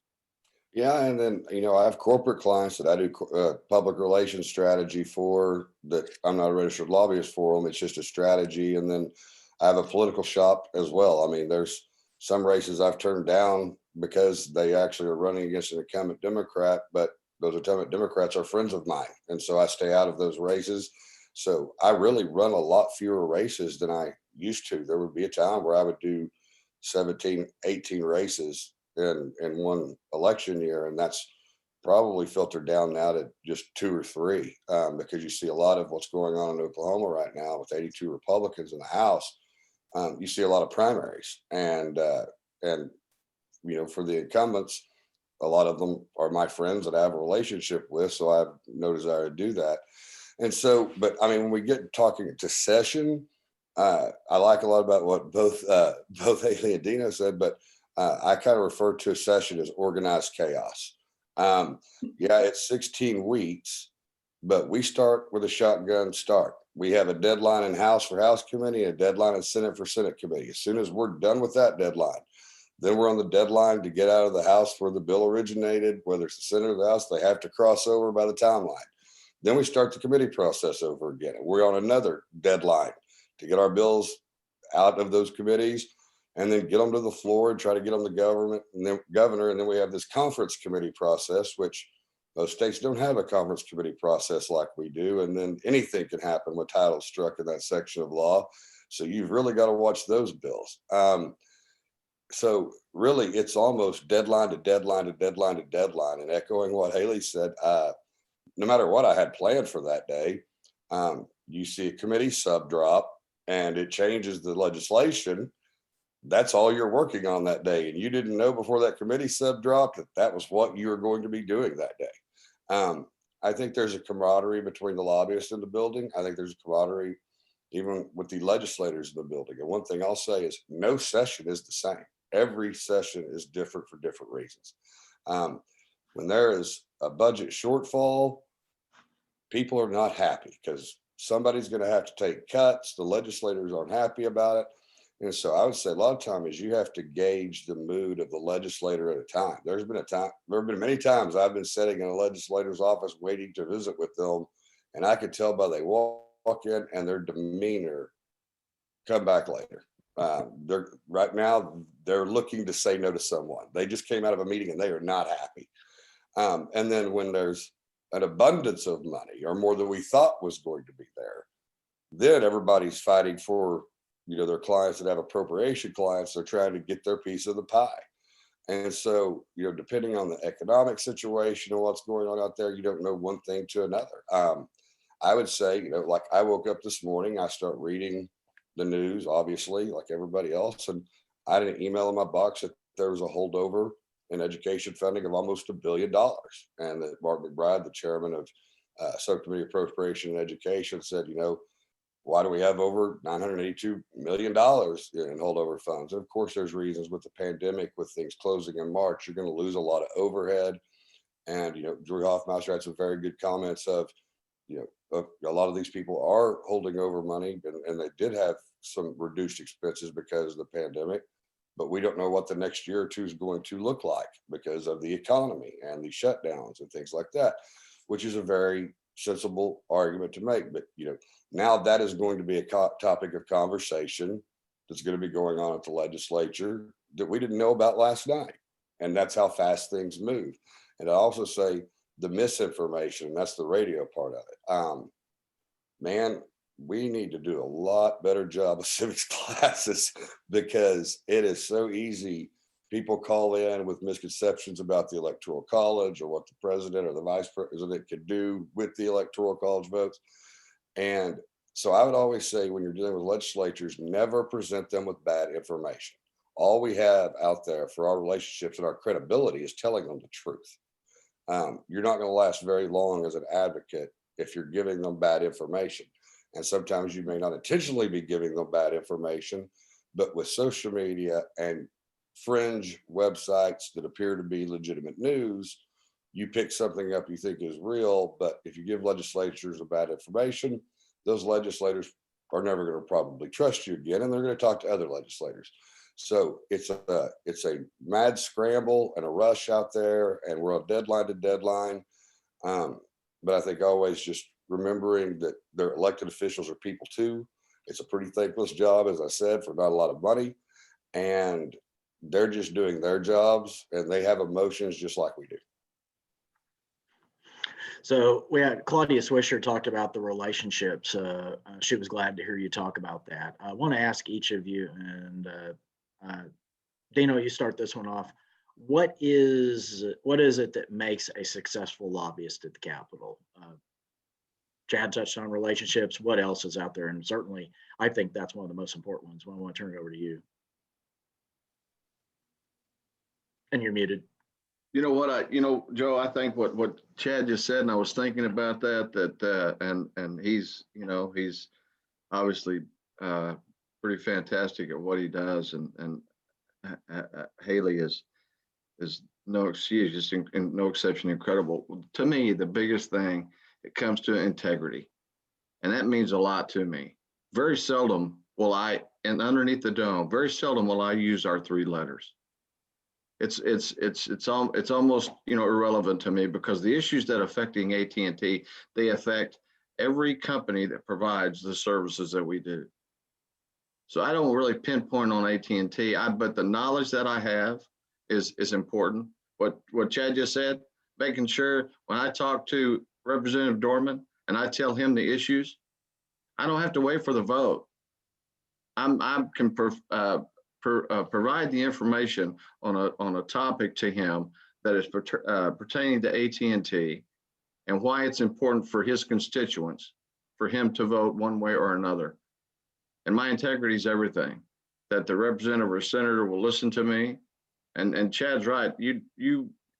I've been lucky. I haven't messed up a whole lot, but I mess up one time, and it's like breaking an ice cube. I don't know. It takes a long time to put that back together. But being successful is knowing what you're talking about, understanding the issues, being able to communicate. When we're in school, the children are in school, it's amazing. And I've talked in several of these forums. They don't teach us how to listen. They didn't teach us way back in the 50s and 60s when I was there how to listen, and how to communicate, how to effectively communicate. Now, certainly, as you grow older, you can have different colleges, read different books and all those things, but everybody's communication style is a lot different. And so, I'm just an old phone man, and I can talk about phone business, but certainly, my integrity, my honesty, it means more underneath that dome than anything else to me. Chad? I couldn't agree more. I think Dino said it great. You're like I said, your name is all you have. And if you mislead a legislator, you don't wing it. Obviously, I'm not an expert on everyone who hires me. As a contract lobbyist, I may just get picked up in March for the rest of a session to help their normal lobbyist because they have a big issue. So I'm not an expert. So if I go see a legislator, they ask me a question I don't know the answer to, that's not the time to BS. That's not the time to try to make yourself look smart, because if you give them bad information, you've got a problem. And I've been out there before when I've sat down with a member and say, well, this lobbyist told me this, and I found out that's not true. If they're saying that to me, they're also saying that to other members of the caucus.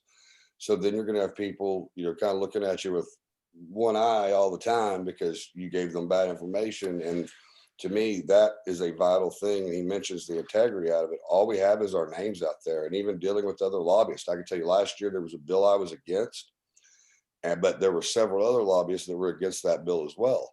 Well, I went to the lobbyist who represented the client that was trying to get the bill passed.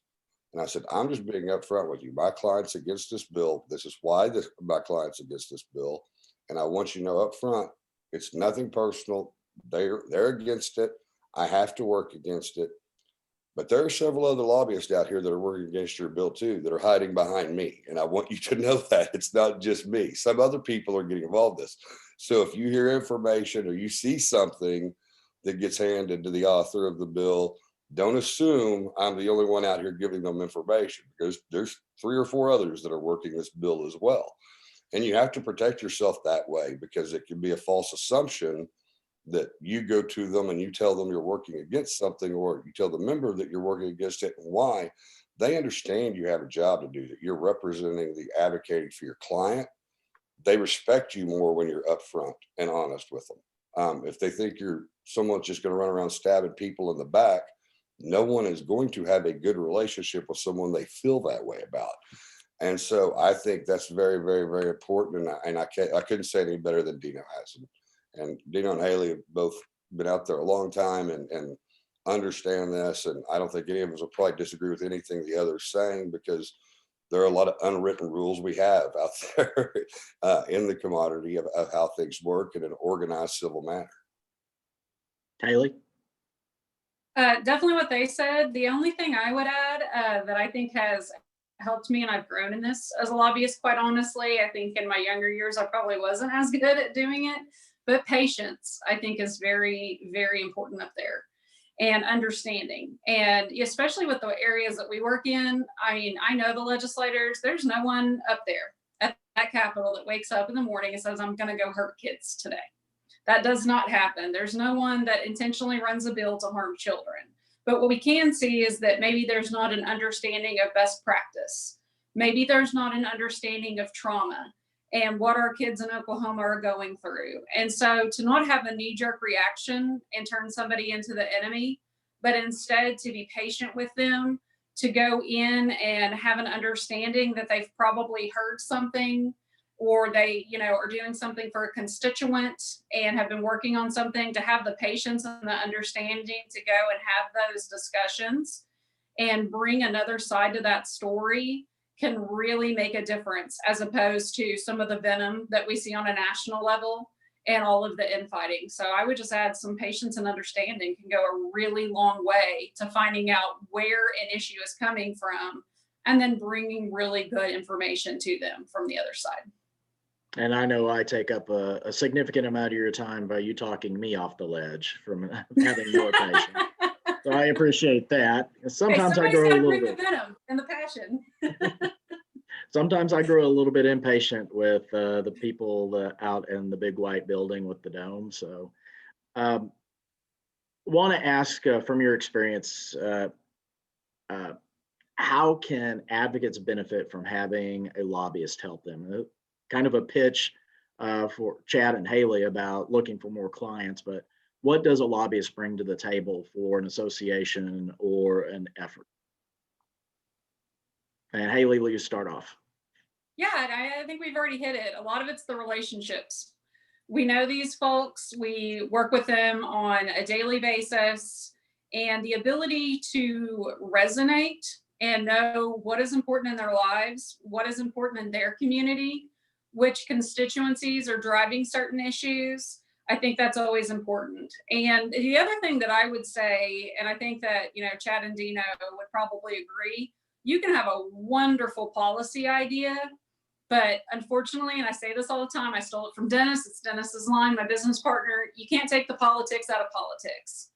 And that's what we are. We're political experts. Yes, we understand your policy. Yes, we can articulate that. Yes, we can help you message that.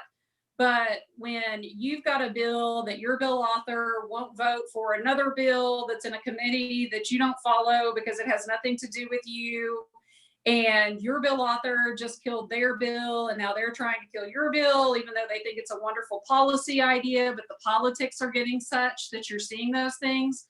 We see that. We're at the Capitol, we eat it, we breathe it, and we can help you have a roadmap for those political issues that arise, that unless you're there at the Capitol and you're really seeing that big picture, you're not even going to know why your bill may have stalled out, because it's something for a political reason that we're going to help you navigate.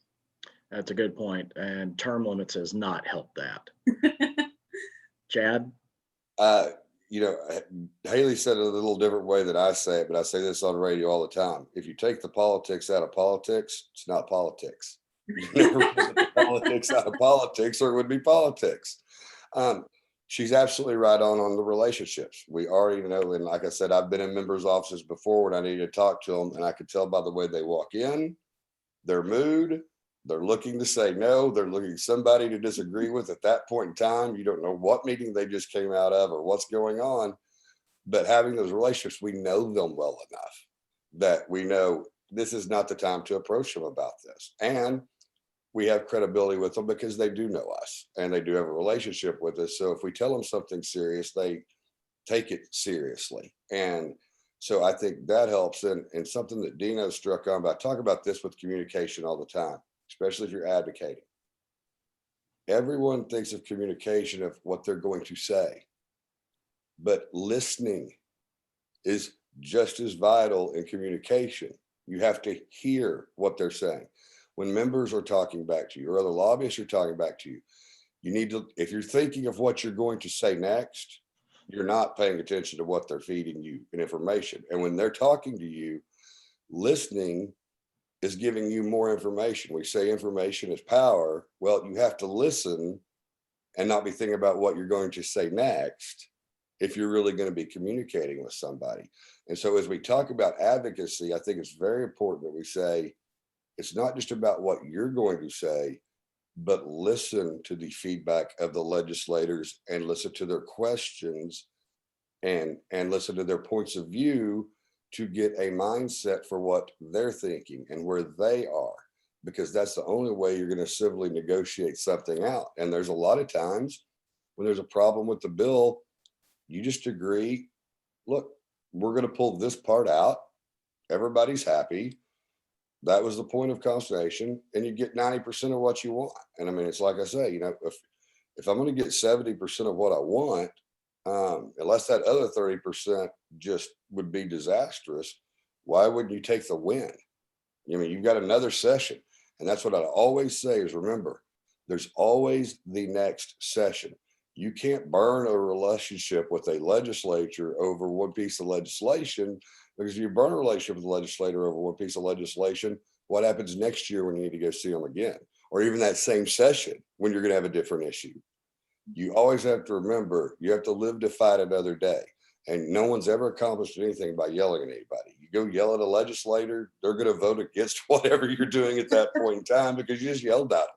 Just not, I mean, it's just treating people like you would want to be treated. But I think the most important thing that I'd really like to emphasize about that on communication is it's not just what you're going to say, and don't be thinking of what you're going to say next when someone's talking to you.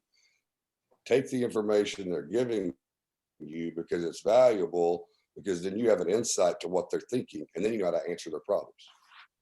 Well said. And Dino, I want to ask it in a little different take, rather than how can advocates benefit from having a lobbyist?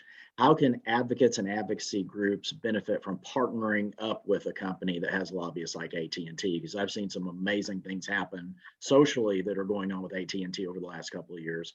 What have you seen as far as working with advocacy organizations?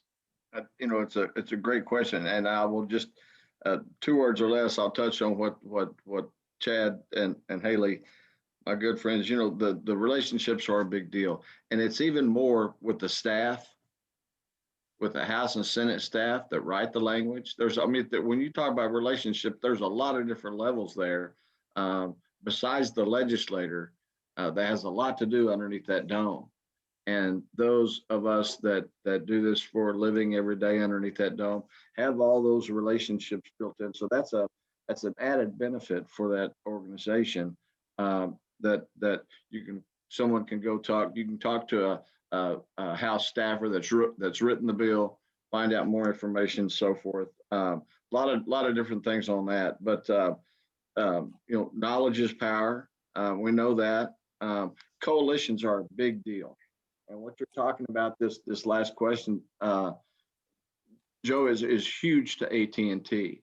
So when we partner with organizations on texting and driving, on seatbelts, and to modify that, to help OICA and those organizations with that, to help Ann Roberts is on here to listen what she's advocating for and working towards. All of these coalitions are vitally important to AT&T because our community is important to us. All those customers that we have in the state and other companies as well, your Verizons, your T-Mobiles, your US Sailors, your Cox, like all of those are great friends. Underneath the dome, this is a really good point, Joe, because underneath the dome, we are all very close friends and united as a coalition. Outside, those people can compete all they want, tooth and nail, and fight whatever they want to do.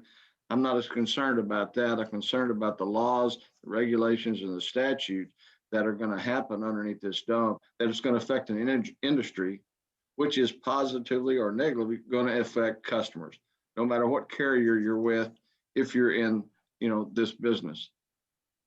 But besides our business, again, if it's an issue that's affecting children, social media, social injustice, the seatbelt, the texting and driving, those type of things. There's a bill that Senator Weaver's running where there was just real quickly, there was a young lady, was 9 years old, her father was a police officer, now he's a representative in Kansas, where she was abducted. They could have opened found the device. They had the device.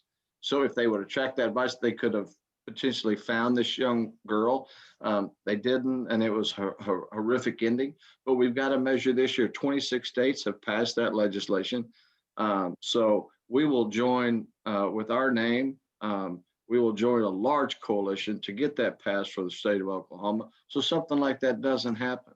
One of our children, something horrible happens. And this is something that it's right in the lap of OICA to help us get that through. We think that'll be fairly easy. But again, you get into issues with privacy and some things that people don't like. But when it comes to public safety in this regard, that's going to be a great measure that we'll join the coalition to help get through for Oklahoma. Sounds good. We've got 2 questions over here. I want to ask them to one specific person each, and then I want to give you all an opportunity to close up and talk about some of the things y'all are working on in relation to kids. How much does the budget and appropriations play into lobbying and advocacy? Does it all come down to making sure passions remain funded? If so, what is the most effective way to influence those members in the budget committees, subcommittees, and the full committee? And Chad, you're muted. Okay. Advocating for clients on appropriations is the same thing as advocating really with any member on policy bills. It's still about the relationships, supplying them with information. I mean, we obviously use handouts and hand them to members. And if you're going for an appropriation client, like I said, I represented OU for 15 years with higher ed. And, we would point out at that time, only 15% of OU's budget was coming from the state legislature. The rest was tuition and federal funding. And it had been just a decade earlier at about 30%. So, I mean, I would say, OU's only 15% away of not really being a state funded school because 85% of the money is coming from somewhere else. And higher ed is obviously a very important issue, just like the career tech system and the K through 12 system. People have to have options. Not everybody's going to be great at physics, but some people are great at physics, and we need engineers and we need scientists. We need doctors. We have shortages in those fields. We talk about STEM and those type of things. So that's just an example of how when you're dealing with the appropriations process of members of the A&B committee, providing them with the details of this is what the funding was, this is what it is, and if it's cut, this is probably what we're looking at for tuition going up, just to give an example of, using higher ed. But the advocacy to those are just the same as it is when you're dealing with a legislature on a policy bill.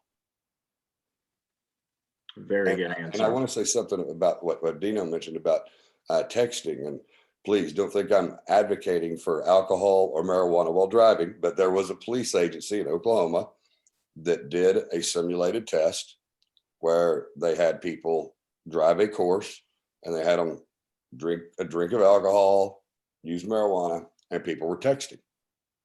It's a serious issue.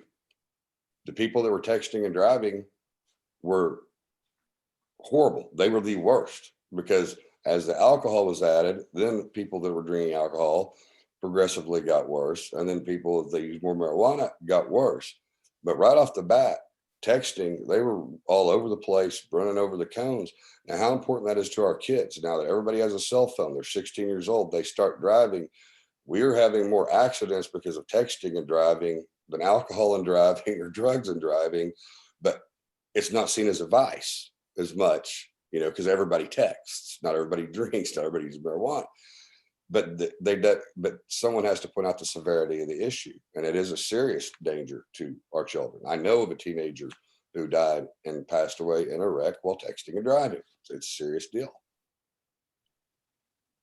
Thank you for adding that on. That I know that's something that we're going to try and tackle a little more this year, and there is a coalition working on some of that.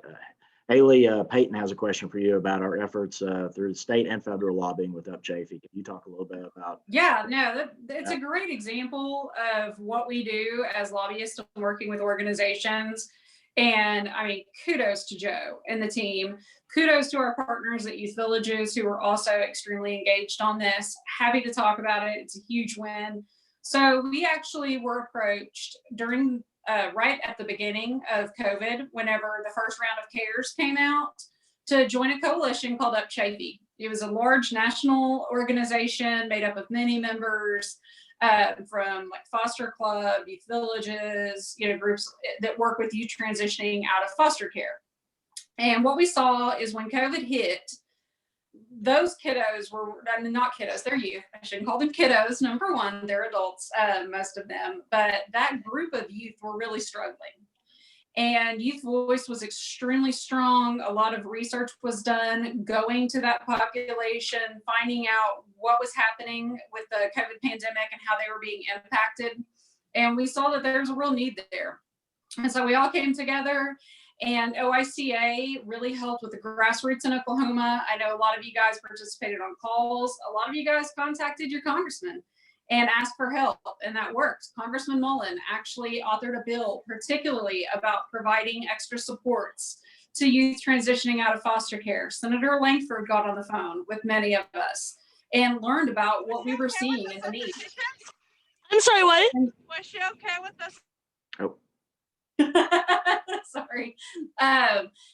Senator Langford got on the phone with us and also heard about the needs. And we were so excited that in the end of the year spending bill, there were actually funds that were provided. They're going to help our youth who are transitioning out of foster care. The program's called UpChafee. The project was called UpChafee because that's the funding stream that the states receive for the youth that transition out of foster care. We are expecting around $7.8 million coming to the state of Oklahoma. That is double what we typically receive regularly. And it is going to be a huge win for our youth that are transitioning in that population. They're going to have the opportunity to even go back into care if they need those kinds of supports, which I think is going to be an interesting test and almost like a petri dish to see what expansion of foster care in Oklahoma could look like. And so we did win that fight. We got that money in the end of the year spending bill. And now we're actually doing some executive lobbying with the Department of Human Services to make sure that those supports go directly to those youth. So huge win, huge efforts. I know we don't always hear the good stories. We hear a lot about the bad things happening in Congress especially, but kudos to everybody involved. We got a huge win in Congress, and it's going to impact kids here in the state. So stay involved in OICA. We'll be providing a lot of reports on how things happen, and we're staying engaged right to the end and can't wait to eventually get to share some personal stories about youth who were impacted here in Oklahoma and were helped with these funds. Good deal. And we're coming up right on the time, but I want to allow some time for each of you to talk about an issue that y'all have at the Capitol that would relate to kids. Chad, you want to kick us off?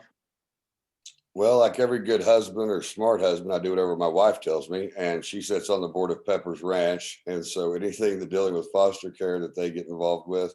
And I want to say this, we talk about legislators are just people too. Lobbyists, we're just people too. I'm still a father. I'm still a husband. And I would say every session, there are 3 to 4 bills that I end up lobbying for pro bono without being asked to. I mean, Joe, you asked me to help with a bill for the child advocacy group. I help with the bill, but I see legislation and I see how it affects my kids and everybody else's kids in the community.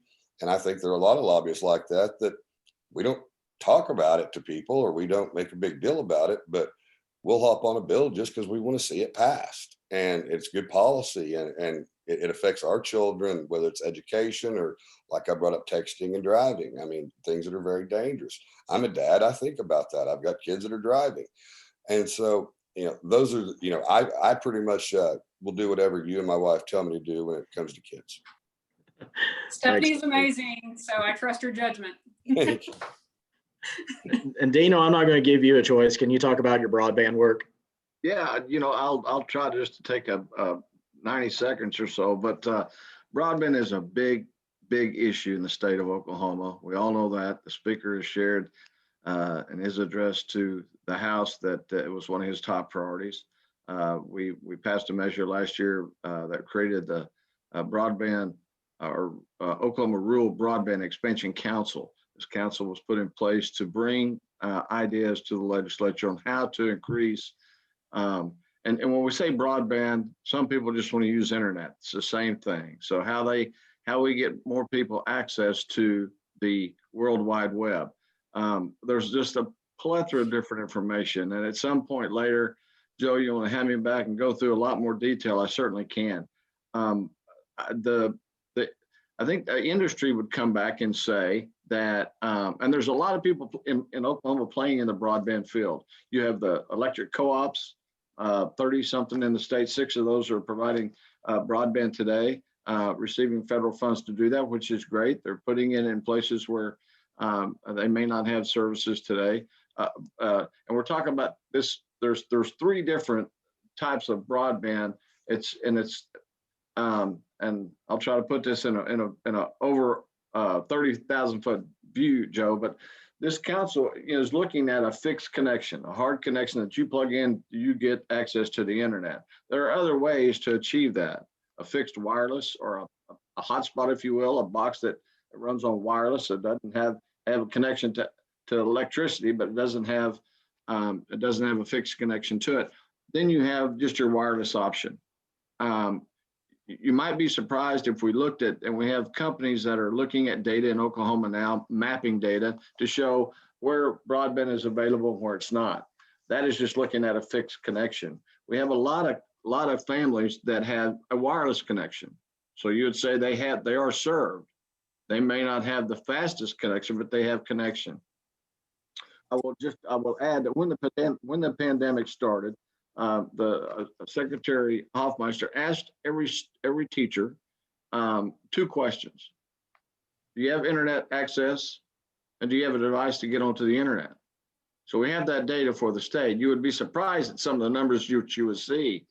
Keith talked about education and the teachers being raised. I've got a young 1st grade teacher, my daughter in Edmond. I wish she would get a raise, but in that class in Northeast Edmond, there was 7 kids out of 18 that did not have internet access. And given the demographics of around the state, you might be somewhat surprised at that. So every company that provides internet has a low income product, most of them for $10 a month to get access. But this broadband issue is a big, big deal. And we are on this council, we are looking to see how we can increase adoption is a major factor. And you might be surprised some data that you would look at to show that how many families don't have internet access, a number of different reasons. It may be cost, it may be digital literacy, privacy. They think Big Brother's watching them. A lot of different reasons they don't have a device to get onto the internet. So a lot of different reasons to do that. Keep in mind, I'll just add with this, that in Oklahoma, the state of Oklahoma is 5th in the nation at taxing the equipment to build broadband. So if you move that to manufacturing, if you bring, Elon Tusk brings, a manufacturing plant, all that equipment, every bit of that is sales tax free.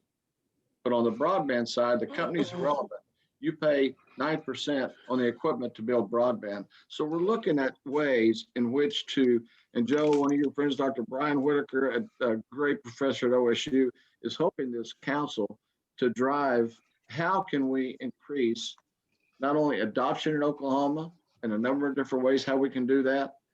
And more importantly, to get back to your original point, how do we help the children of the state have access to, for their classes, for the virtual meetings and so forth. I gave that a 30,000 foot view, but again, at some point in time, we want to get that, talk about that with your group. I'll be glad to come back. How are you? Good, how are you? Doing great, thank you. Good. And Haley, do you want to wrap us up? I'm getting cracked up about the, sorry. Do you have anything you wanted to add on, Haley? Absolutely. I'm going to try to be short, but this is going to end with there are some things that everybody can do to help us this session. I'm going to highlight 3 bills. Our policy committee has not met just yet to go through and prioritize everything else we're working on, but I know these 3 are for sure going to be OICA priorities. Our amazing policy director at OICA is going to help me out. She's going to put the bill numbers in the chat because I don't have all of those actually memorized. And you guys probably see me on my computer. I'm talking to Peyton, the policy director at OICA during this because she's so helpful. But these are 3 bills I want everybody to support. It's going to be critical that we get out there and get them passed this year. The first bill is, I believe, House Bill 1709. It's like the only bill I've got memorized so far, bill number. It's by Representative Brian Hill. And what it does, it's actually coming, we tried to do this last year. COVID derailed it because we didn't have enough time. But in the state of Oklahoma, you have to be in an out-of-home placement at the age of 18 whenever you age out in foster care in Oklahoma to qualify for our transitional youth services. We are going to work to drop that age to 16. We all know that if these youth have been in the system that long and these families are struggling, they need help to make sure that we're making these youth have the supports in place to be able to transition into adulthood. So House Bill 1709, please contact your legislators and support Representative Brian Hill on that.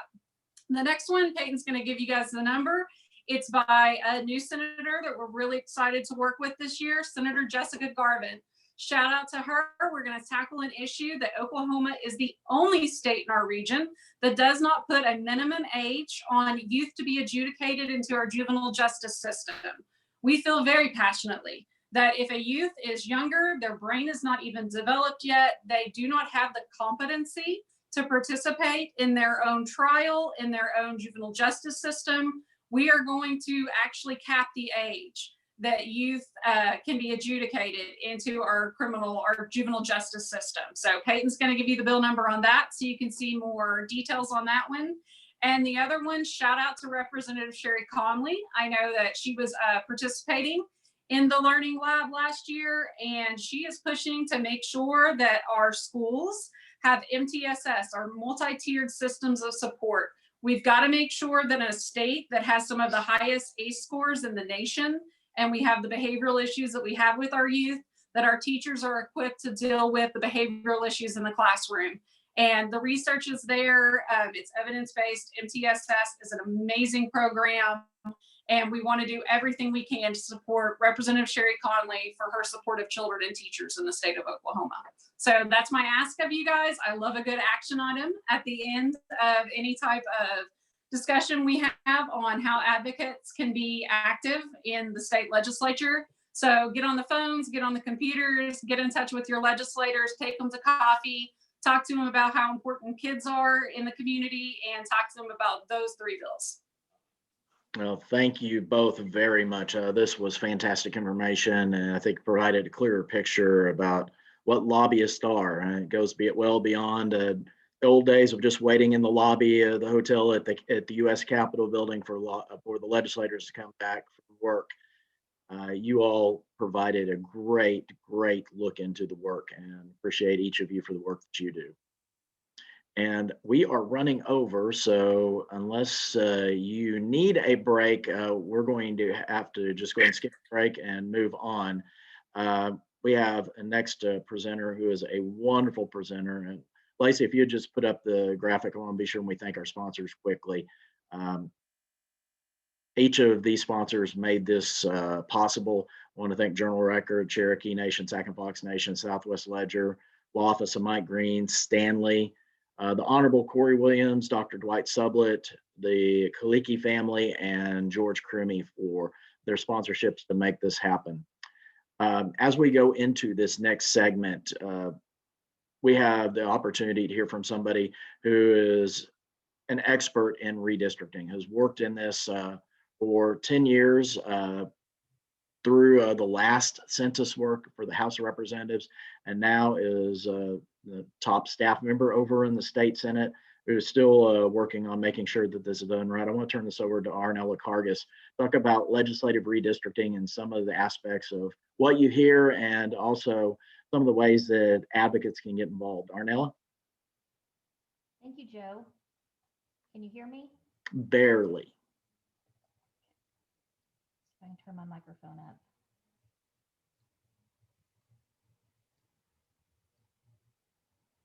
Is that better? Just a hair better. A hair. I don't know if I get closer if that will help. So as Joe said, my name is Arnella Kargas. I am the Chief Operating Officer at the Oklahoma State Senate. 10 years ago, I was working for the Oklahoma House of Representatives, and at that time, I was the redistricting director for redistricting in the House. So as Joe mentioned, redistricting is a project that the legislature is tasked with this year. We are required by the Oklahoma Constitution to redraw legislative lines as well as the congressional lines following every 10-year census. The House and the Senate work independently to draw their individual districts. So the House will work on a 101 House district map, and the Senate will work on the 48 Senator district map. Why do we have to do this? Well, the reason is to adhere to the constitutional standard of one person, one vote.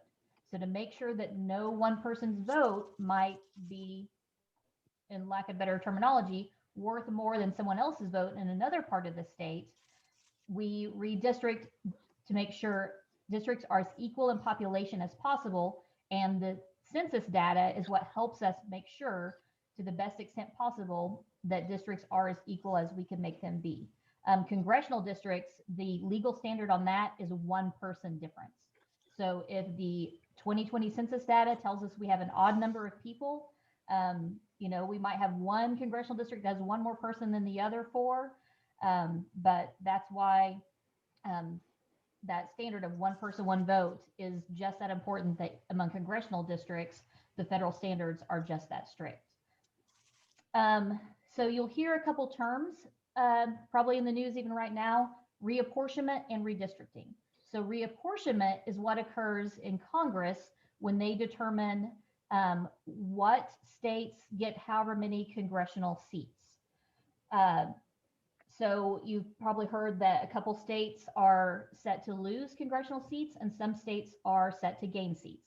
So that is the difference between reapportionment and redistricting. Redistricting is the act that the legislature is going to do in terms of literally redrawing our legislative and congressional lines. On the next slide, you can see this is a prediction based upon 2019 estimate data from the census, because the actual 2020 census data and apportionment information has not been released. So once that information changes, this map could change. You can see Oklahoma remains the same with 5 congressional seats. For Oklahoma to have gained a 6th congressional seat, which we used to have, what, now 20 years ago, we would have needed 175,000 plus more residents. Of course, that would have to counter that no other states would have gained any other more population. We would have needed nearly 200,000 more people for us to gain a congressional seat. That's okay. Redistricting terminology. So again, as we're talking about redistricting this year, in case you hear these terms, census block, that is the tiniest geography of census data that we receive. So census blocks are very small pieces of geography. Census block groups are just that, groups of census blocks. Census tracts are then the next highest geographical level, and census tracts to some extent in redistricting data might follow your precinct lines, but there is no real intention for that. That just has kind of been a trend in recent decades in redistricting. Then census place is kind of the next largest, and then county, we all know what counties are, that's the next largest. Citizen voting age population. So citizen voting age population, the redistricting data tells us if people are 18 or older. So when we are, I'll get into some issues about making sure we have majority minority districts for various racial and ethnic groups. The citizen voting age population is important to know that you have enough people 18 years or older to be able to elect someone to office. So whereas the census counts everybody from 0 to 100, however many years of age, the voting age is important when you're talking about the ability to elect certain populations. On the next slide, you can see the current congressional map. 10 years ago, the changes were really just a little bit in Canadian County and a little bit in Rogers County, maybe some in Creek, if I remember correctly. But from the 20-year-old map to this map that was drawn 10 years ago, not a lot of change. I will say, and you'll be able to see this with some of the population data I'll share, the way the urban centers have grown, and or people moving out of rural Oklahoma, the areas surrounding Oklahoma and Tulsa County could really change a lot on the congressional map as well as the legislative maps. On the next slide, you can see the current House districts. To some extent, you can see where there's a cluster around Oklahoma County and Tulsa County, because 10 years ago, we needed House districts to be approximately 37,000 people each. You look at House District 61, that took that amount of space to get 37,000 people 10 years ago. I think that's, knowing how the population loss has been in that part of the state, that will change again. So you think about House District 61 pushing on its neighbors because it's growing in size, then that's a domino effect across the rest of the state.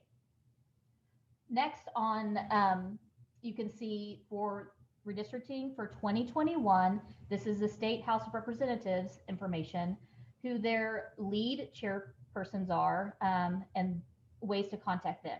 So the House and Senate offices are continuing to take public input on the redistricting process. Of course, really the very best way for you to share your thoughts about redistricting is through your legislator. Redistricting is like any other bill that goes to the legislature. You have an elected state representative, you have an elected state senator for your district. They represent you in that manner, and it'll be a bill that goes through the committee and floor process and switch houses like any other piece of legislation in the process you've heard about this week. The next slide shows you the Senate maps. So whereas there's 101 House districts and 48 Senate districts, the Senate districts have to cover almost twice as many people. So you can see how much larger those districts get. So again, if you think about Northwest Oklahoma, not to pick on them, but they have lost population, Senate District 27 is going to grow in size. Senate District 26 also needs to grow in size, just due loss of population in those areas. So you start taking those big chunks, they get bigger, that starts pushing those lines in different directions. So when things really change in the state, it's really because population dictates redistricting. Next is the Senate contact info. You can see who the Senate chairs and vice chairs are. Both the House and Senate have bipartisan leadership on their committees. And again, for the Senate, contact information if you have any public input you want to share about your area. Next, probably more important, are redistricting principles. So these principles are something the House has adopted over the last few decades, at least since the 90s, per records I was able to find 10 years ago even. The Senate actually has redistricting outlined in the Oklahoma Constitution. The House does not, due to a court case many years ago that basically took the House direction out of the Oklahoma Constitution. So as I mentioned, the top redistricting principle is equal population. So districts should be as equal as possible. The next few are not so much in order of importance, but are most generally used. So compactness, the kind of best square or circle a district could be is the most compact district. You saw some of those districts that stretch across the state. That is not very compact. And in fact, the redistricting software that we've used in the past and we'll use again this time can actually give you a score as to how compact or not a district is. Contiguous. So a district has to be touching at all points. You can't have a district be half in one place and half in another. They have to be connected at some point with the rest of the district. Preservation of political subdivisions. So counties, keeping counties whole is a good redistricting principle. Keeping towns and cities whole to the best that you can is a good redistricting principle. School districts, those types of political subdivisions where you can. Now I've heard people complain about how, well, I live on one side of the street and then the other side of the street somebody else is the representative. Well, at some point a line has to go somewhere. So that's why nothing is going to be perfect, because at some point you have to draw the line and make things as equal in population as possible. So that's where the redistricting principles begin to compete against each other. Next is communities of interest. So keeping communities of interest together are important. In the Oklahoma City metro area, we might think about communities like the Plaza District or the Paseo District or Capitol Hill area. In rural Oklahoma, there are places like Wayne and Payne, Oklahoma. Now, I-35 is a nice redistricting line maybe to use, but that divides the communities of Wayne and Payne, who are accustomed to being part of a community together, even though they're split by I-35. So those communities of interest can be all kinds of different things, but communities of interest also mean different things to different people. So I'm sure if I asked our group today, what is important to you in a community of interest, I would get probably 70 different answers, because it's different it's kind of in the eye of the beholder. Next on redistricting principles, preservation of cores of prior districts. So the idea with this is you don't want to upset the entire map. We don't wipe the map clean and start over. Those cores of prior districts are also a community of interest. Joe Dorman, having served in the House, knows even though his district has changed over time, there's a core of it that has always remained the same. And so preserving those cores of districts also helps with that principle of communities of interest. Next, very important in the legal sense, is compliance with Section 2 of the Voting Rights Act. This means that you cannot draw a legislative or congressional district to intentionally exclude minority candidates from the ability to get elected to office.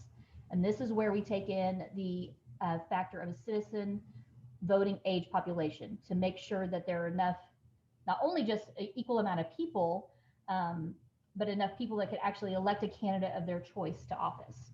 So that's an important redistricting principle for all states. So here's a little summary of kind of what we talked about.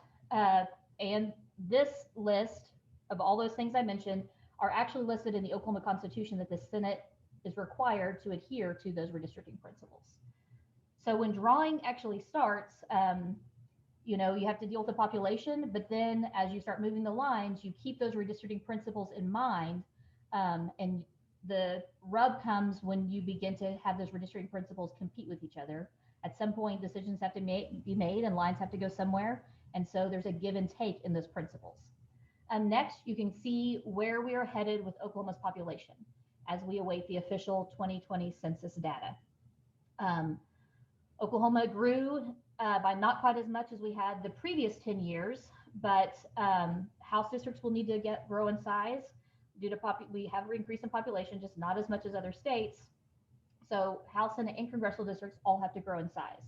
So if you take that population into account and think about how I mentioned the corners of the state, we've lost population in those areas, and all of those, like you just take the four corners and those districts grow in size. Now that's where the push starts coming, pushing lines and maybe pushing legislators into different parts of representing different parts of the state. Next on here, I have, since I work for the Senate, what the Senate leader, President Pro Tempore Greg Treat, has said his plan for the process is to conduct the 2021 redistricting process in a thorough, bipartisan, and professional manner. And if you look at the composition of the committee, I think you can see that they do want to make this a bipartisan effort throughout the process. Next is actually the House map in terms of their regions. They've divided up to kind of handle their redistricting by regions to start, which is something similar to what we did 10 years ago. You kind of start with those regions, but then the reality is, as regions draw their maps, you put those pieces together, things are going to change again. The dots on there actually represent where the Senate and the House have held town hall meetings across the state. And you'll see here on our schedule next that the last town hall is actually tonight. It says Tulsa, but it's actually located in Owasso. For some reason you're in that area and you want to attend that meeting, the information is on the OK Senate homepage. There's a redistricting slider there. You can click on that and get details. The House has completed with their town halls. And in fact, this past Monday evening, the House and Senate together held their last virtual town hall, which the last one we actually had about maybe not as many participants as you all have today, but quite a few participants and quite a few questions as people are trying to educate themselves about this process across the state. The House and Senate also plan to take public map submissions. So I think in these first couple weeks of the legislature, the House and Senate committees separately will adopt their guidelines for what they will need from the public if you're planning to submit a map.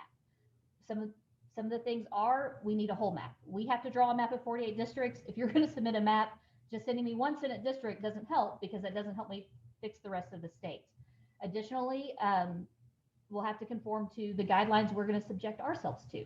So when the Senate adopts guidelines, we will get specific about population deviation and some of those principles I talked about in the Senate guidelines. If we're asking the public to submit a map, you're going to have to follow the same rules that the legislature follows. Next is a timeline. So we're basically most of the way through this. The change on this, I think you can actually see on the next slide. With the process, we've already begun kind of training and education of legislators. And again, with the public, with the statewide public meetings, we started back in November and going through the end of this month. The deadline for redistricting data to the states, there is April 1 through July 31. Now, due to a lot of compounding reasons, the census data is delayed. Typically, by December 31st, the Census Bureau would have already had to deliver the apportionment data to Congress, so Congress could assign the appropriate number of congressional seats to the 50 states. This is going to be delayed, and the apportionment data right now, the latest from the Census Bureau as of yesterday, is Congress will not receive that apportionment data until the end of April. And then at this point, they have not really given a deadline on when the states will receive the redistricting data that we need to draw those districts that are equal in population as possible. So we are just kind of in a waiting game as we await that official census data. So there is a deadline in the Oklahoma Constitution that redistricting has to be completed within 90 days from the beginning of session. Now, the way our sine die calendar falls, sine die actually comes before that time period lapses. So it will be interesting to see how we figure this out if we get census data very, very late. I want to say 10 years ago, we got redistricting data maybe late February, early March. 20 years ago, we probably got it early to mid-March. So the fact we are going into the legislative session where we need to redistrict, don't know the date we're going to receive that census data, will be an interesting exercise for us all to go through. In a quick summary, as kind of all those principles, and besides the principles, there's also, an entire book of case law that dictates redistricting decisions as well. So anybody, Oklahoma or any other state, does not risk a lawsuit. So various legal cases you have to keep in mind when you're going about the task of redistricting. So it's a big task in front of us, but thankfully we have legislators that have been working and studying this issue for many months. And thankfully, I think even more so than 10 years ago, the public has been even more engaged. So I think it stands to be a good process. Now we just wait on the Census Bureau. That was fantastic, Ornella. Thank you. We do have one question from Claudia. How do citizens work to assure gerrymandering does not occur, and what transparencies are in place? So I know the term gerrymandering, has some poor connotations. Sometimes people see a map that has funny lines. That does not necessarily mean a gerrymander has occurred. Gerrymandering has different legal tests based on a lot of that case law that I mentioned.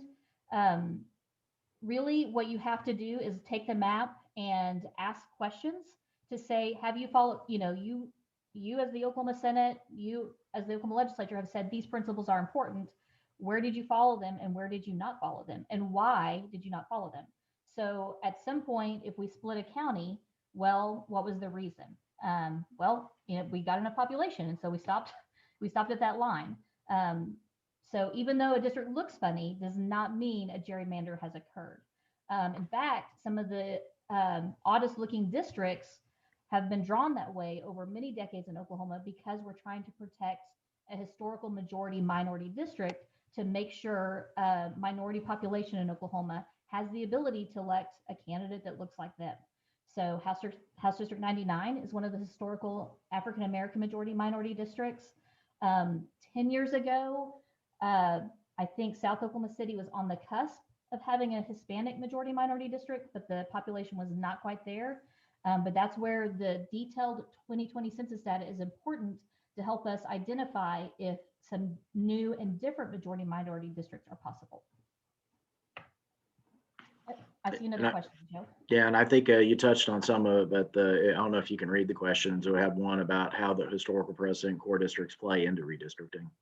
So, part of it is natural. So if you start in the four corners of the state, that's a little bit natural. And then you start moving around. Now, by the time you get to the metro areas, yes, this just happened over the last few decades where Oklahoma continues to lose population in our rural parts of the state. So you'll see the rural districts change quite a bit. You're easy to see when you're overlaying those maps over the last few decades. But then you get to the urban areas, there's some cores there that won't change to the extent that, a Panhandle district or Broken Bow district would change. As I mentioned, House District 99 is an example where, though it's kind of center of Oklahoma City, it almost follows, Highway 77 in the middle of Oklahoma City. And then its neighboring districts, like there has historically been what is basically a Nichols Hills House District. So those are kind of the cores that I talk about. Well, even though around the edges they might change, that district still exists. Though with population change, some of them do go away. So 10 years ago in the House, Elk City used to have a House district basically to itself, all to itself. Just due to the loss of population, Elk City got divided in two. And I will tell you, constituents from that area were pretty unhappy that they felt like they were losing their state representative. For one, they were losing their state representative at the time because he was term limited with our 12-year term limits. Same thing, there was a district in southeastern Oklahoma that at the time was Representative Paul Roan, who is a Democrat. He was actually, even though Republicans were in the majority in the House 10 years ago, he was chair of that regional subcommittee for that part of the state. But his district actually became what is now, I think, Sherry Conley's House district, kind of sandwiched between Norman and McLean County. So just to the sheer loss of population in southeastern Oklahoma, that district moved to central Oklahoma.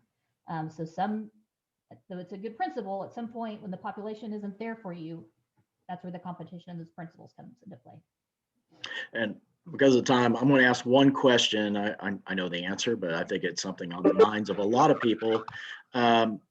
There was an effort to modify the census count as far as excluding people who are not considered U.S. citizens. Constitution is clear, you count everybody, whether they're a citizen or not. Is there any possibility that the states could go through and modify the census count by excluding people?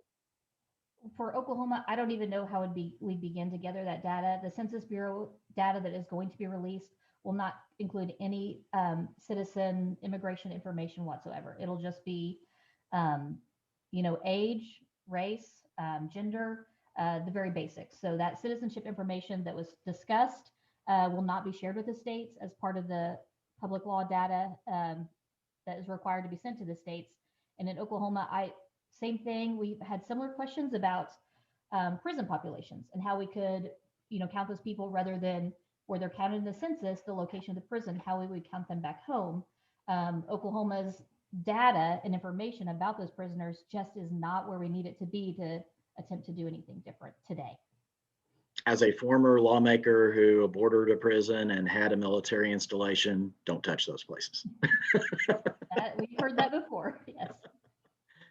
And I just wanted to say that jokingly, as lawmakers are very, very concerned about this, because my district grew in size. It doubled in land mass in the last redistricting.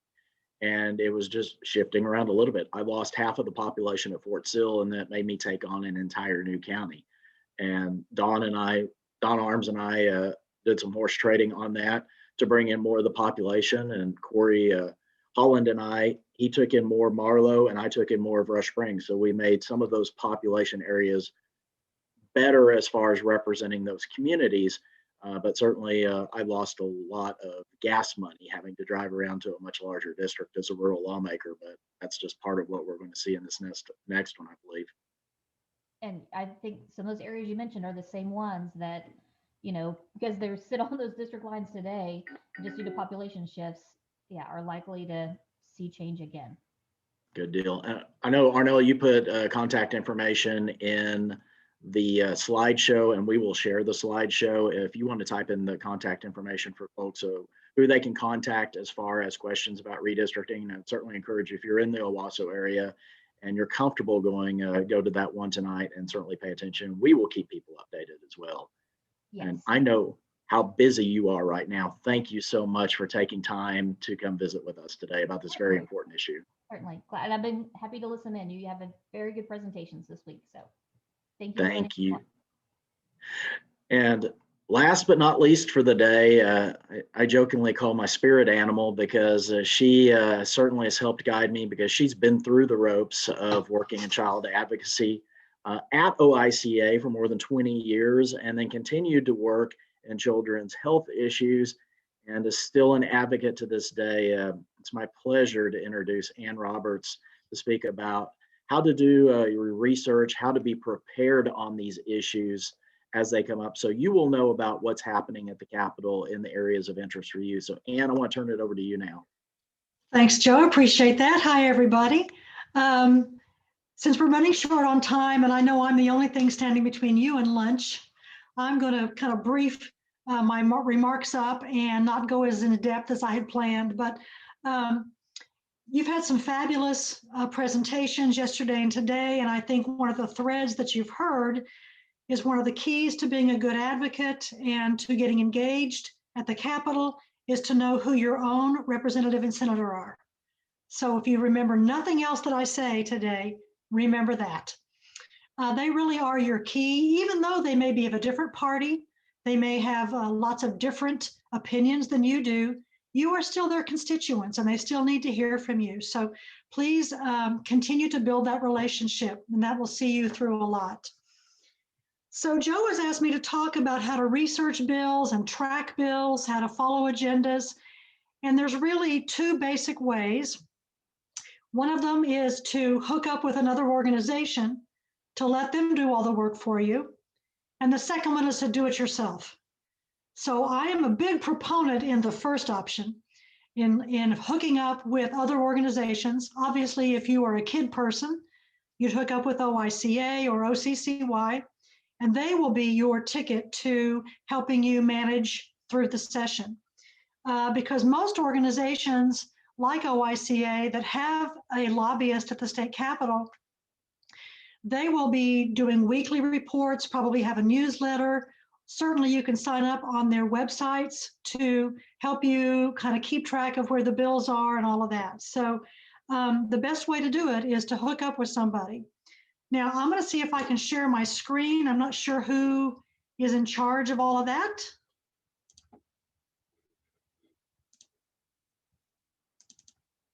Is that a letting? Ah, very good. So I just wanted to throw this up here because I'm a very visual learner. And it's helpful for me if I can see what's going on. I call this my Monopoly board. And the object of the goal is to get through all the boxes before time runs out. But I just wanted to stress all the stuff that Joe talked about yesterday about how a bill goes through the process. One of the obstacles to following for a layperson, and I mean a layperson, like Haley said, lobbyists eat and breathe this stuff.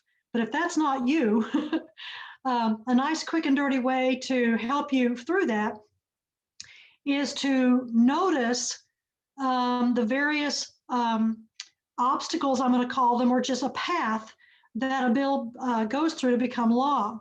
And I'm going to show you here that, like in this first box here that says committee work, that's one of the points of intervention for child advocates or any advocates, is to get involved with the committee work. But again, Joe knows all of this, Haley knows all of this. So if you hook up with them, you can just let them keep up with all of this stuff for you. But really, legislation is or the legislative process is kind of like a semester at school, where for the first several weeks you do one thing and then you take a test. If you pass that test, you go on to the next box. If you pass that text, you go on to the next one. And so in each of these points, lots of bills will die. And so if you're not paying attention and if you're not getting involved, the bills that you care about could go by the wayside. Because there's really, even though everything at the state capitol is transparent, meaning everything is online, all the bills are online, you can view every committee hearing, every floor action is online. But I think there's some obstacles that keep the general public from really understanding how all this works. One of them, I think Dino or Chad mentioned, is the pace. Things happen so quickly. And then you can see here from the chart that in that first 4-week period, all the bills have to go through a committee. Well, my goodness, there's like 3,000 bills introduced every year, and they all have to be heard in the first 4 weeks. Well, you do the math. It's really not even possible.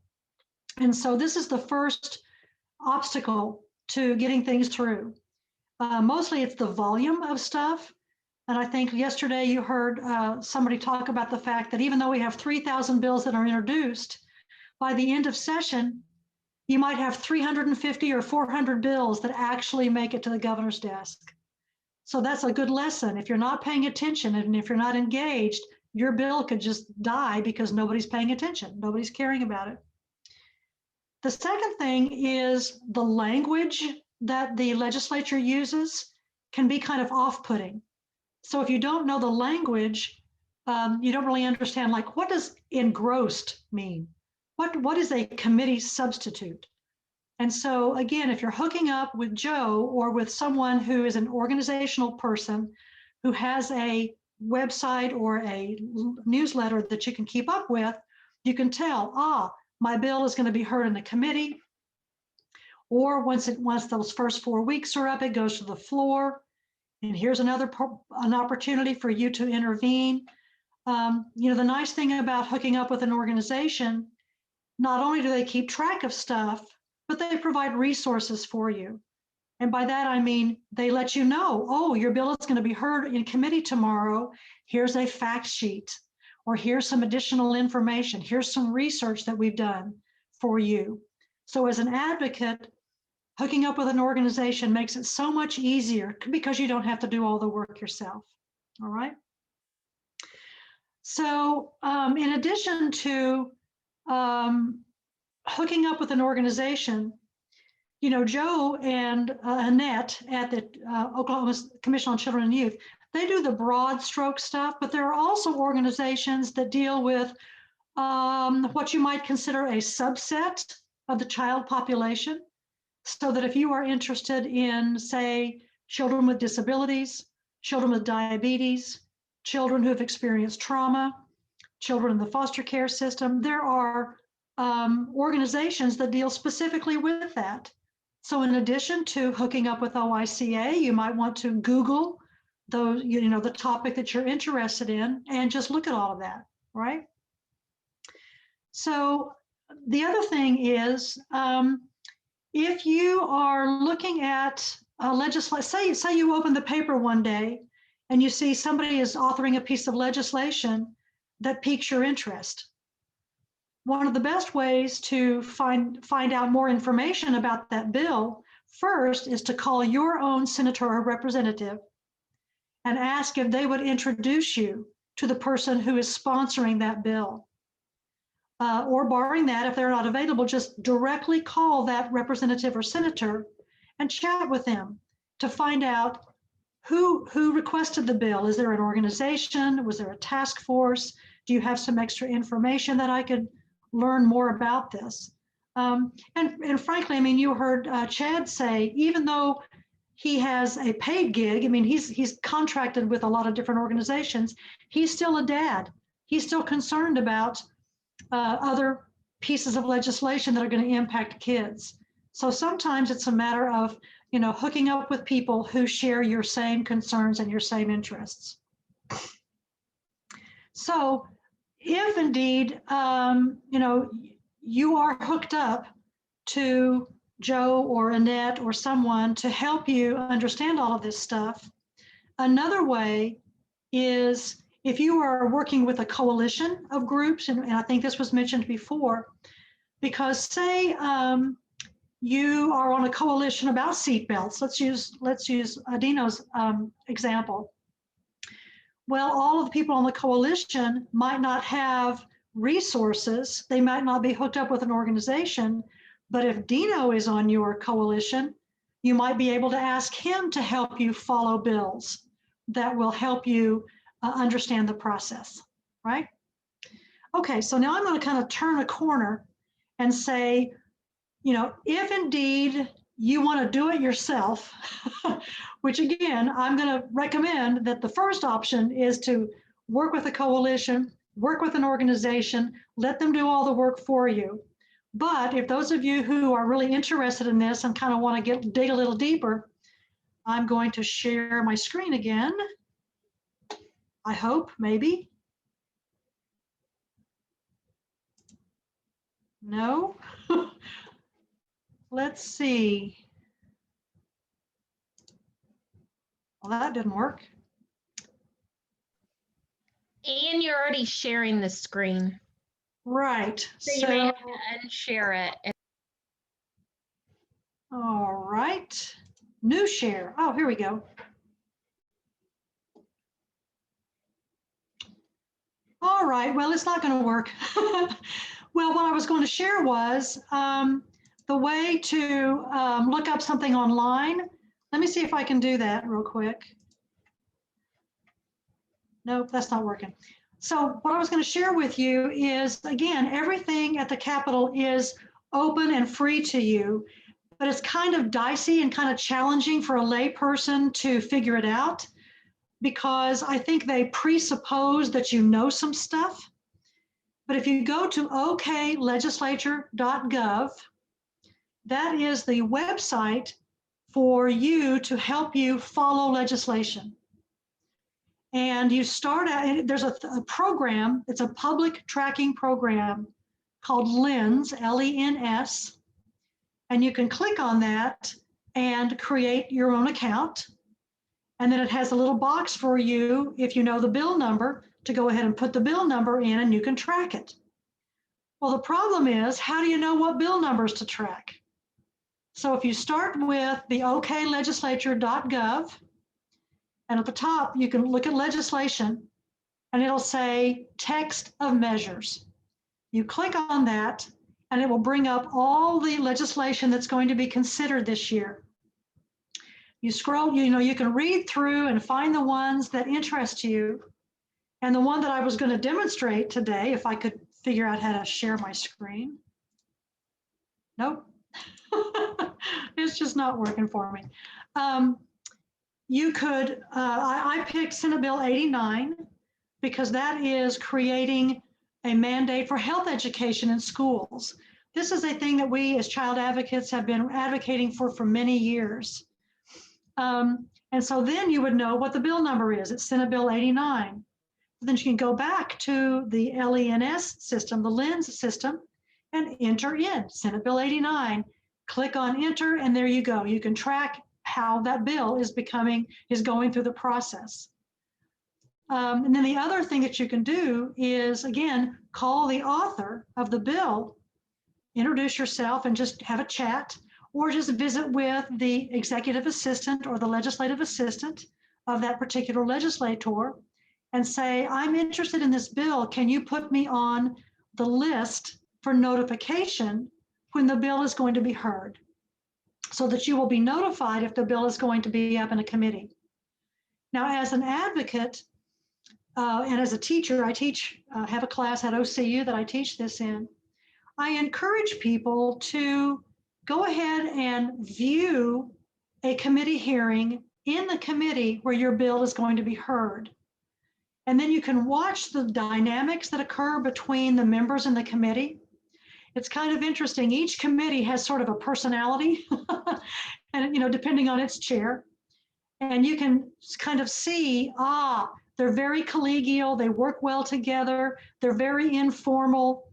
In fact, a lot of times when I was still at the Capitol all day, every day, sitting in those committee meetings, if they were very informal, you might have a committee chair say, hey, Ann, what do you think about this?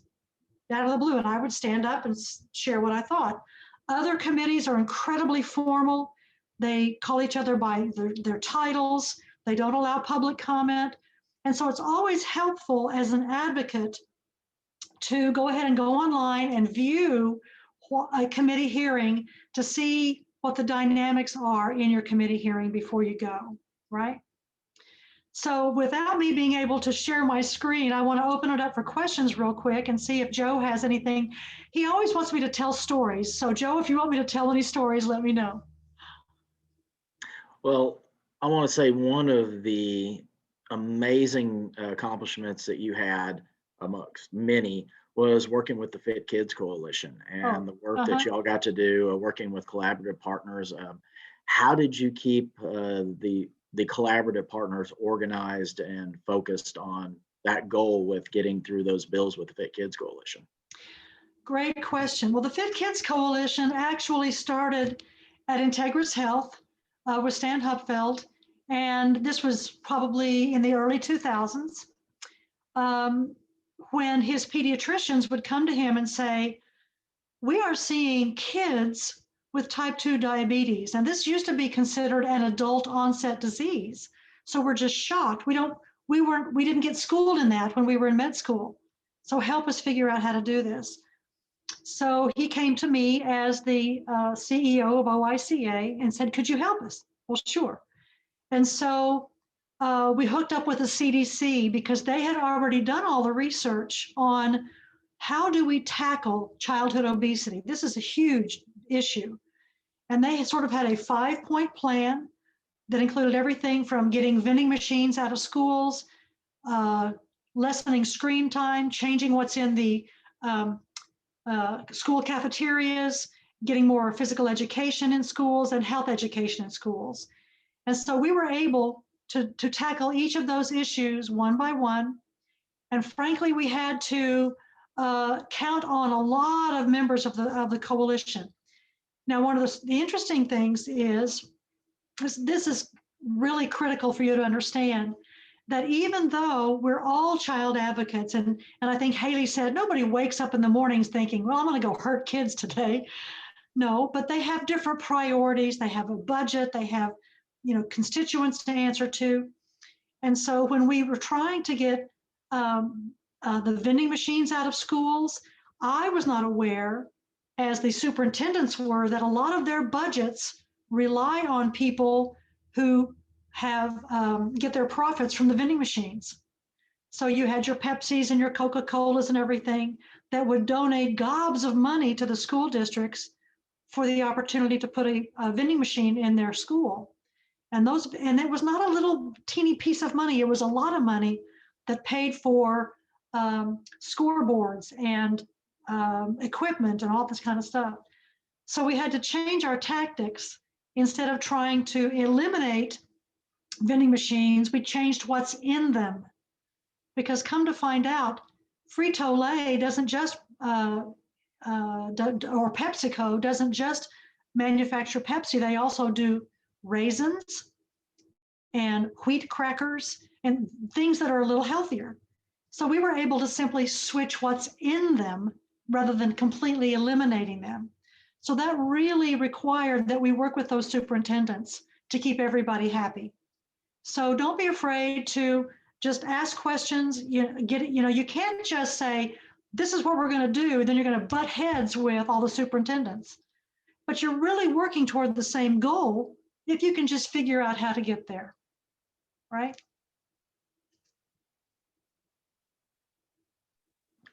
I appreciate that story, because that also demonstrates that you have to have some compromise and you have to have those coalitions work. And one of the things that we haven't discussed is a lot of times organizations will sit down and negotiate ideas and then take them to the lawmaker who's carrying the bill and say, we've worked out the problems. And the lawmakers love that because it saves them work. Well, as a matter of fact, I'm trying to think of the subject matter of the bill. It had something to do, when I was working at Integris Health, I was working on a bill that was going to change something about mental health and having, I know, it was, the current system says that if you come into the emergency room, only the physician in charge can, it was, in the middle of the night, somebody will come into the emergency room high as a kite, and you got to restrain them. Well, only physicians can order restraints. But as you know, it always happens in the middle of the night. And sometimes, a lot of people don't know this. Not all hospitals have a doctor on site 24/7. A lot of these small, you'll know this, Joe, a lot of small rural hospitals, they're on call, but they're usually asleep. And so we wanted to change the state law to allow the person in charge that night, usually it was a nurse or a PA. And so we put the bill out there, but I had to get buy-in from the physicians groups, the nurses groups, and the substance abuse prevention people, And so I had to go and get okay and get the language okay by all three of those groups before I gave it to the legislature.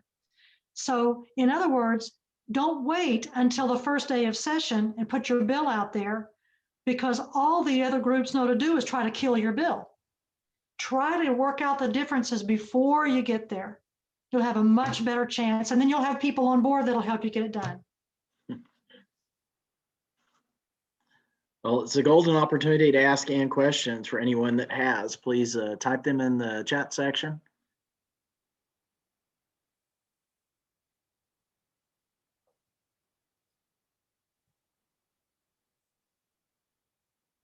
We may have answered all the questions and partially overwhelmed people today.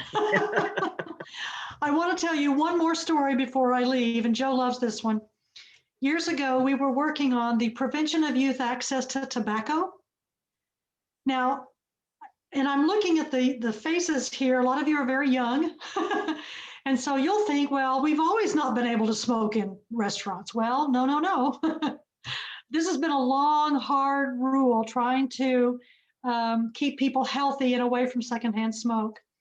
So years ago, we were working in a coalition of children's advocates and healthcare advocates trying to work on the prevention of youth access to tobacco.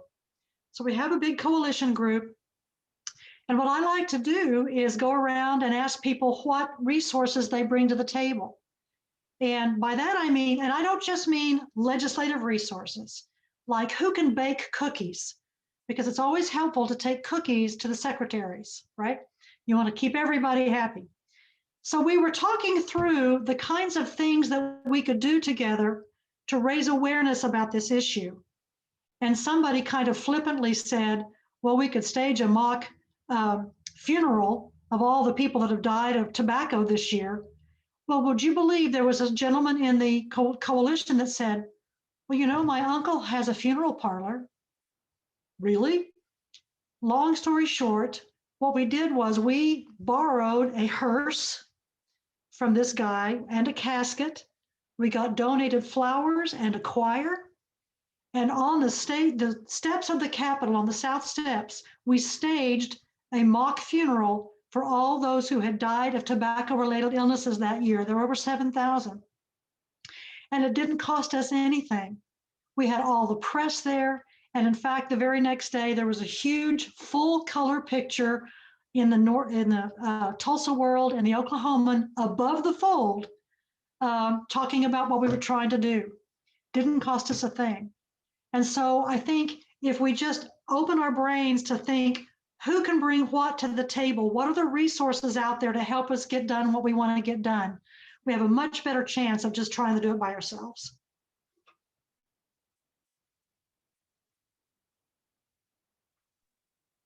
That is exactly right. And I can't thank you enough for pointing that out. And we had a coalition meeting yesterday. Yeah. We have a coalition. We discussed this earlier, and it was pointed out how to get involved. Mark posted the information up at the top of the chat section. AAA, OSMA, OICA, the insurance companies are all working on trying to get the seatbelt law changed to take away the Scrivener's error that reduced our age overall to the lowest age in the nation, and then also trying to improve upon what we already had. And so that organization, meeting regularly with the coalition, understanding the partners that are involved. As last year we had 3 bills. This year we have 2, and the 2 solid authors, and they passed the bodies of origin, but then we're stalled because of the pandemic. So we're working together to try and get everything passed this year. So it's so important to have that collaboration and that organization, and to track the bills and know where they're at in the process so you can keep your advocates informed. Well, the other thing to remember is that it only takes 51 votes to pass something. And a lot of times, you know, we as Oklahomans, we're very kind, we're polite people. We want everybody to be happy. But in the end, I mean, there are going to be, when we first asked that we have seatbelts in cars, you would have thought, oh my goodness, it was the most terrible thing because it was taking away our freedoms and all this stuff. But in the end, we had to, you know, you try to give good arguments to people, but if they are again you, they're again you. But sometimes you just have to, what I call, bless and release. So you bless their hearts, and you don't want to make any enemies. You don't say, I'm going to make sure you never get reelected. No. You can still be kind and polite, but you can say, you know, we're going to have to agree to disagree on this one.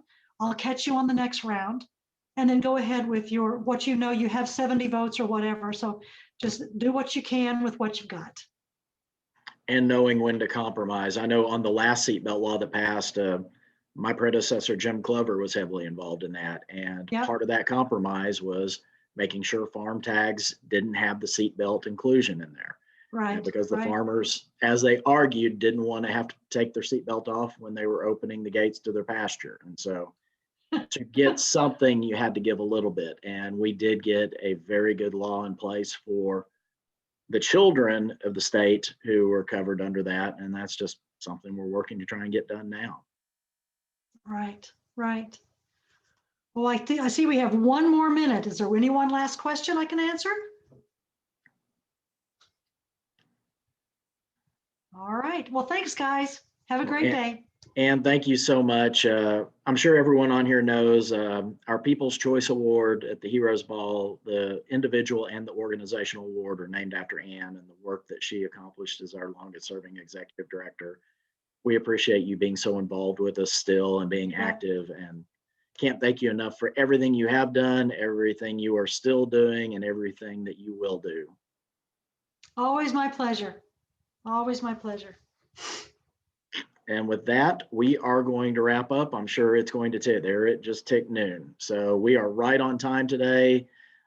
Thank you, everybody, for being a part of the day 2 on the Legislative Learning Lab. We will see you back here tomorrow.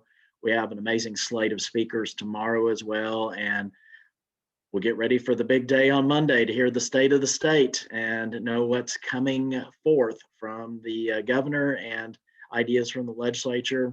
Take your homework, go look at that website, do some searching, play around with that, and then watch for our press release next week. We'll have a list of our top targets of what OICA is going to be working with. And if you have suggestions for us of things you see, shoot them our way.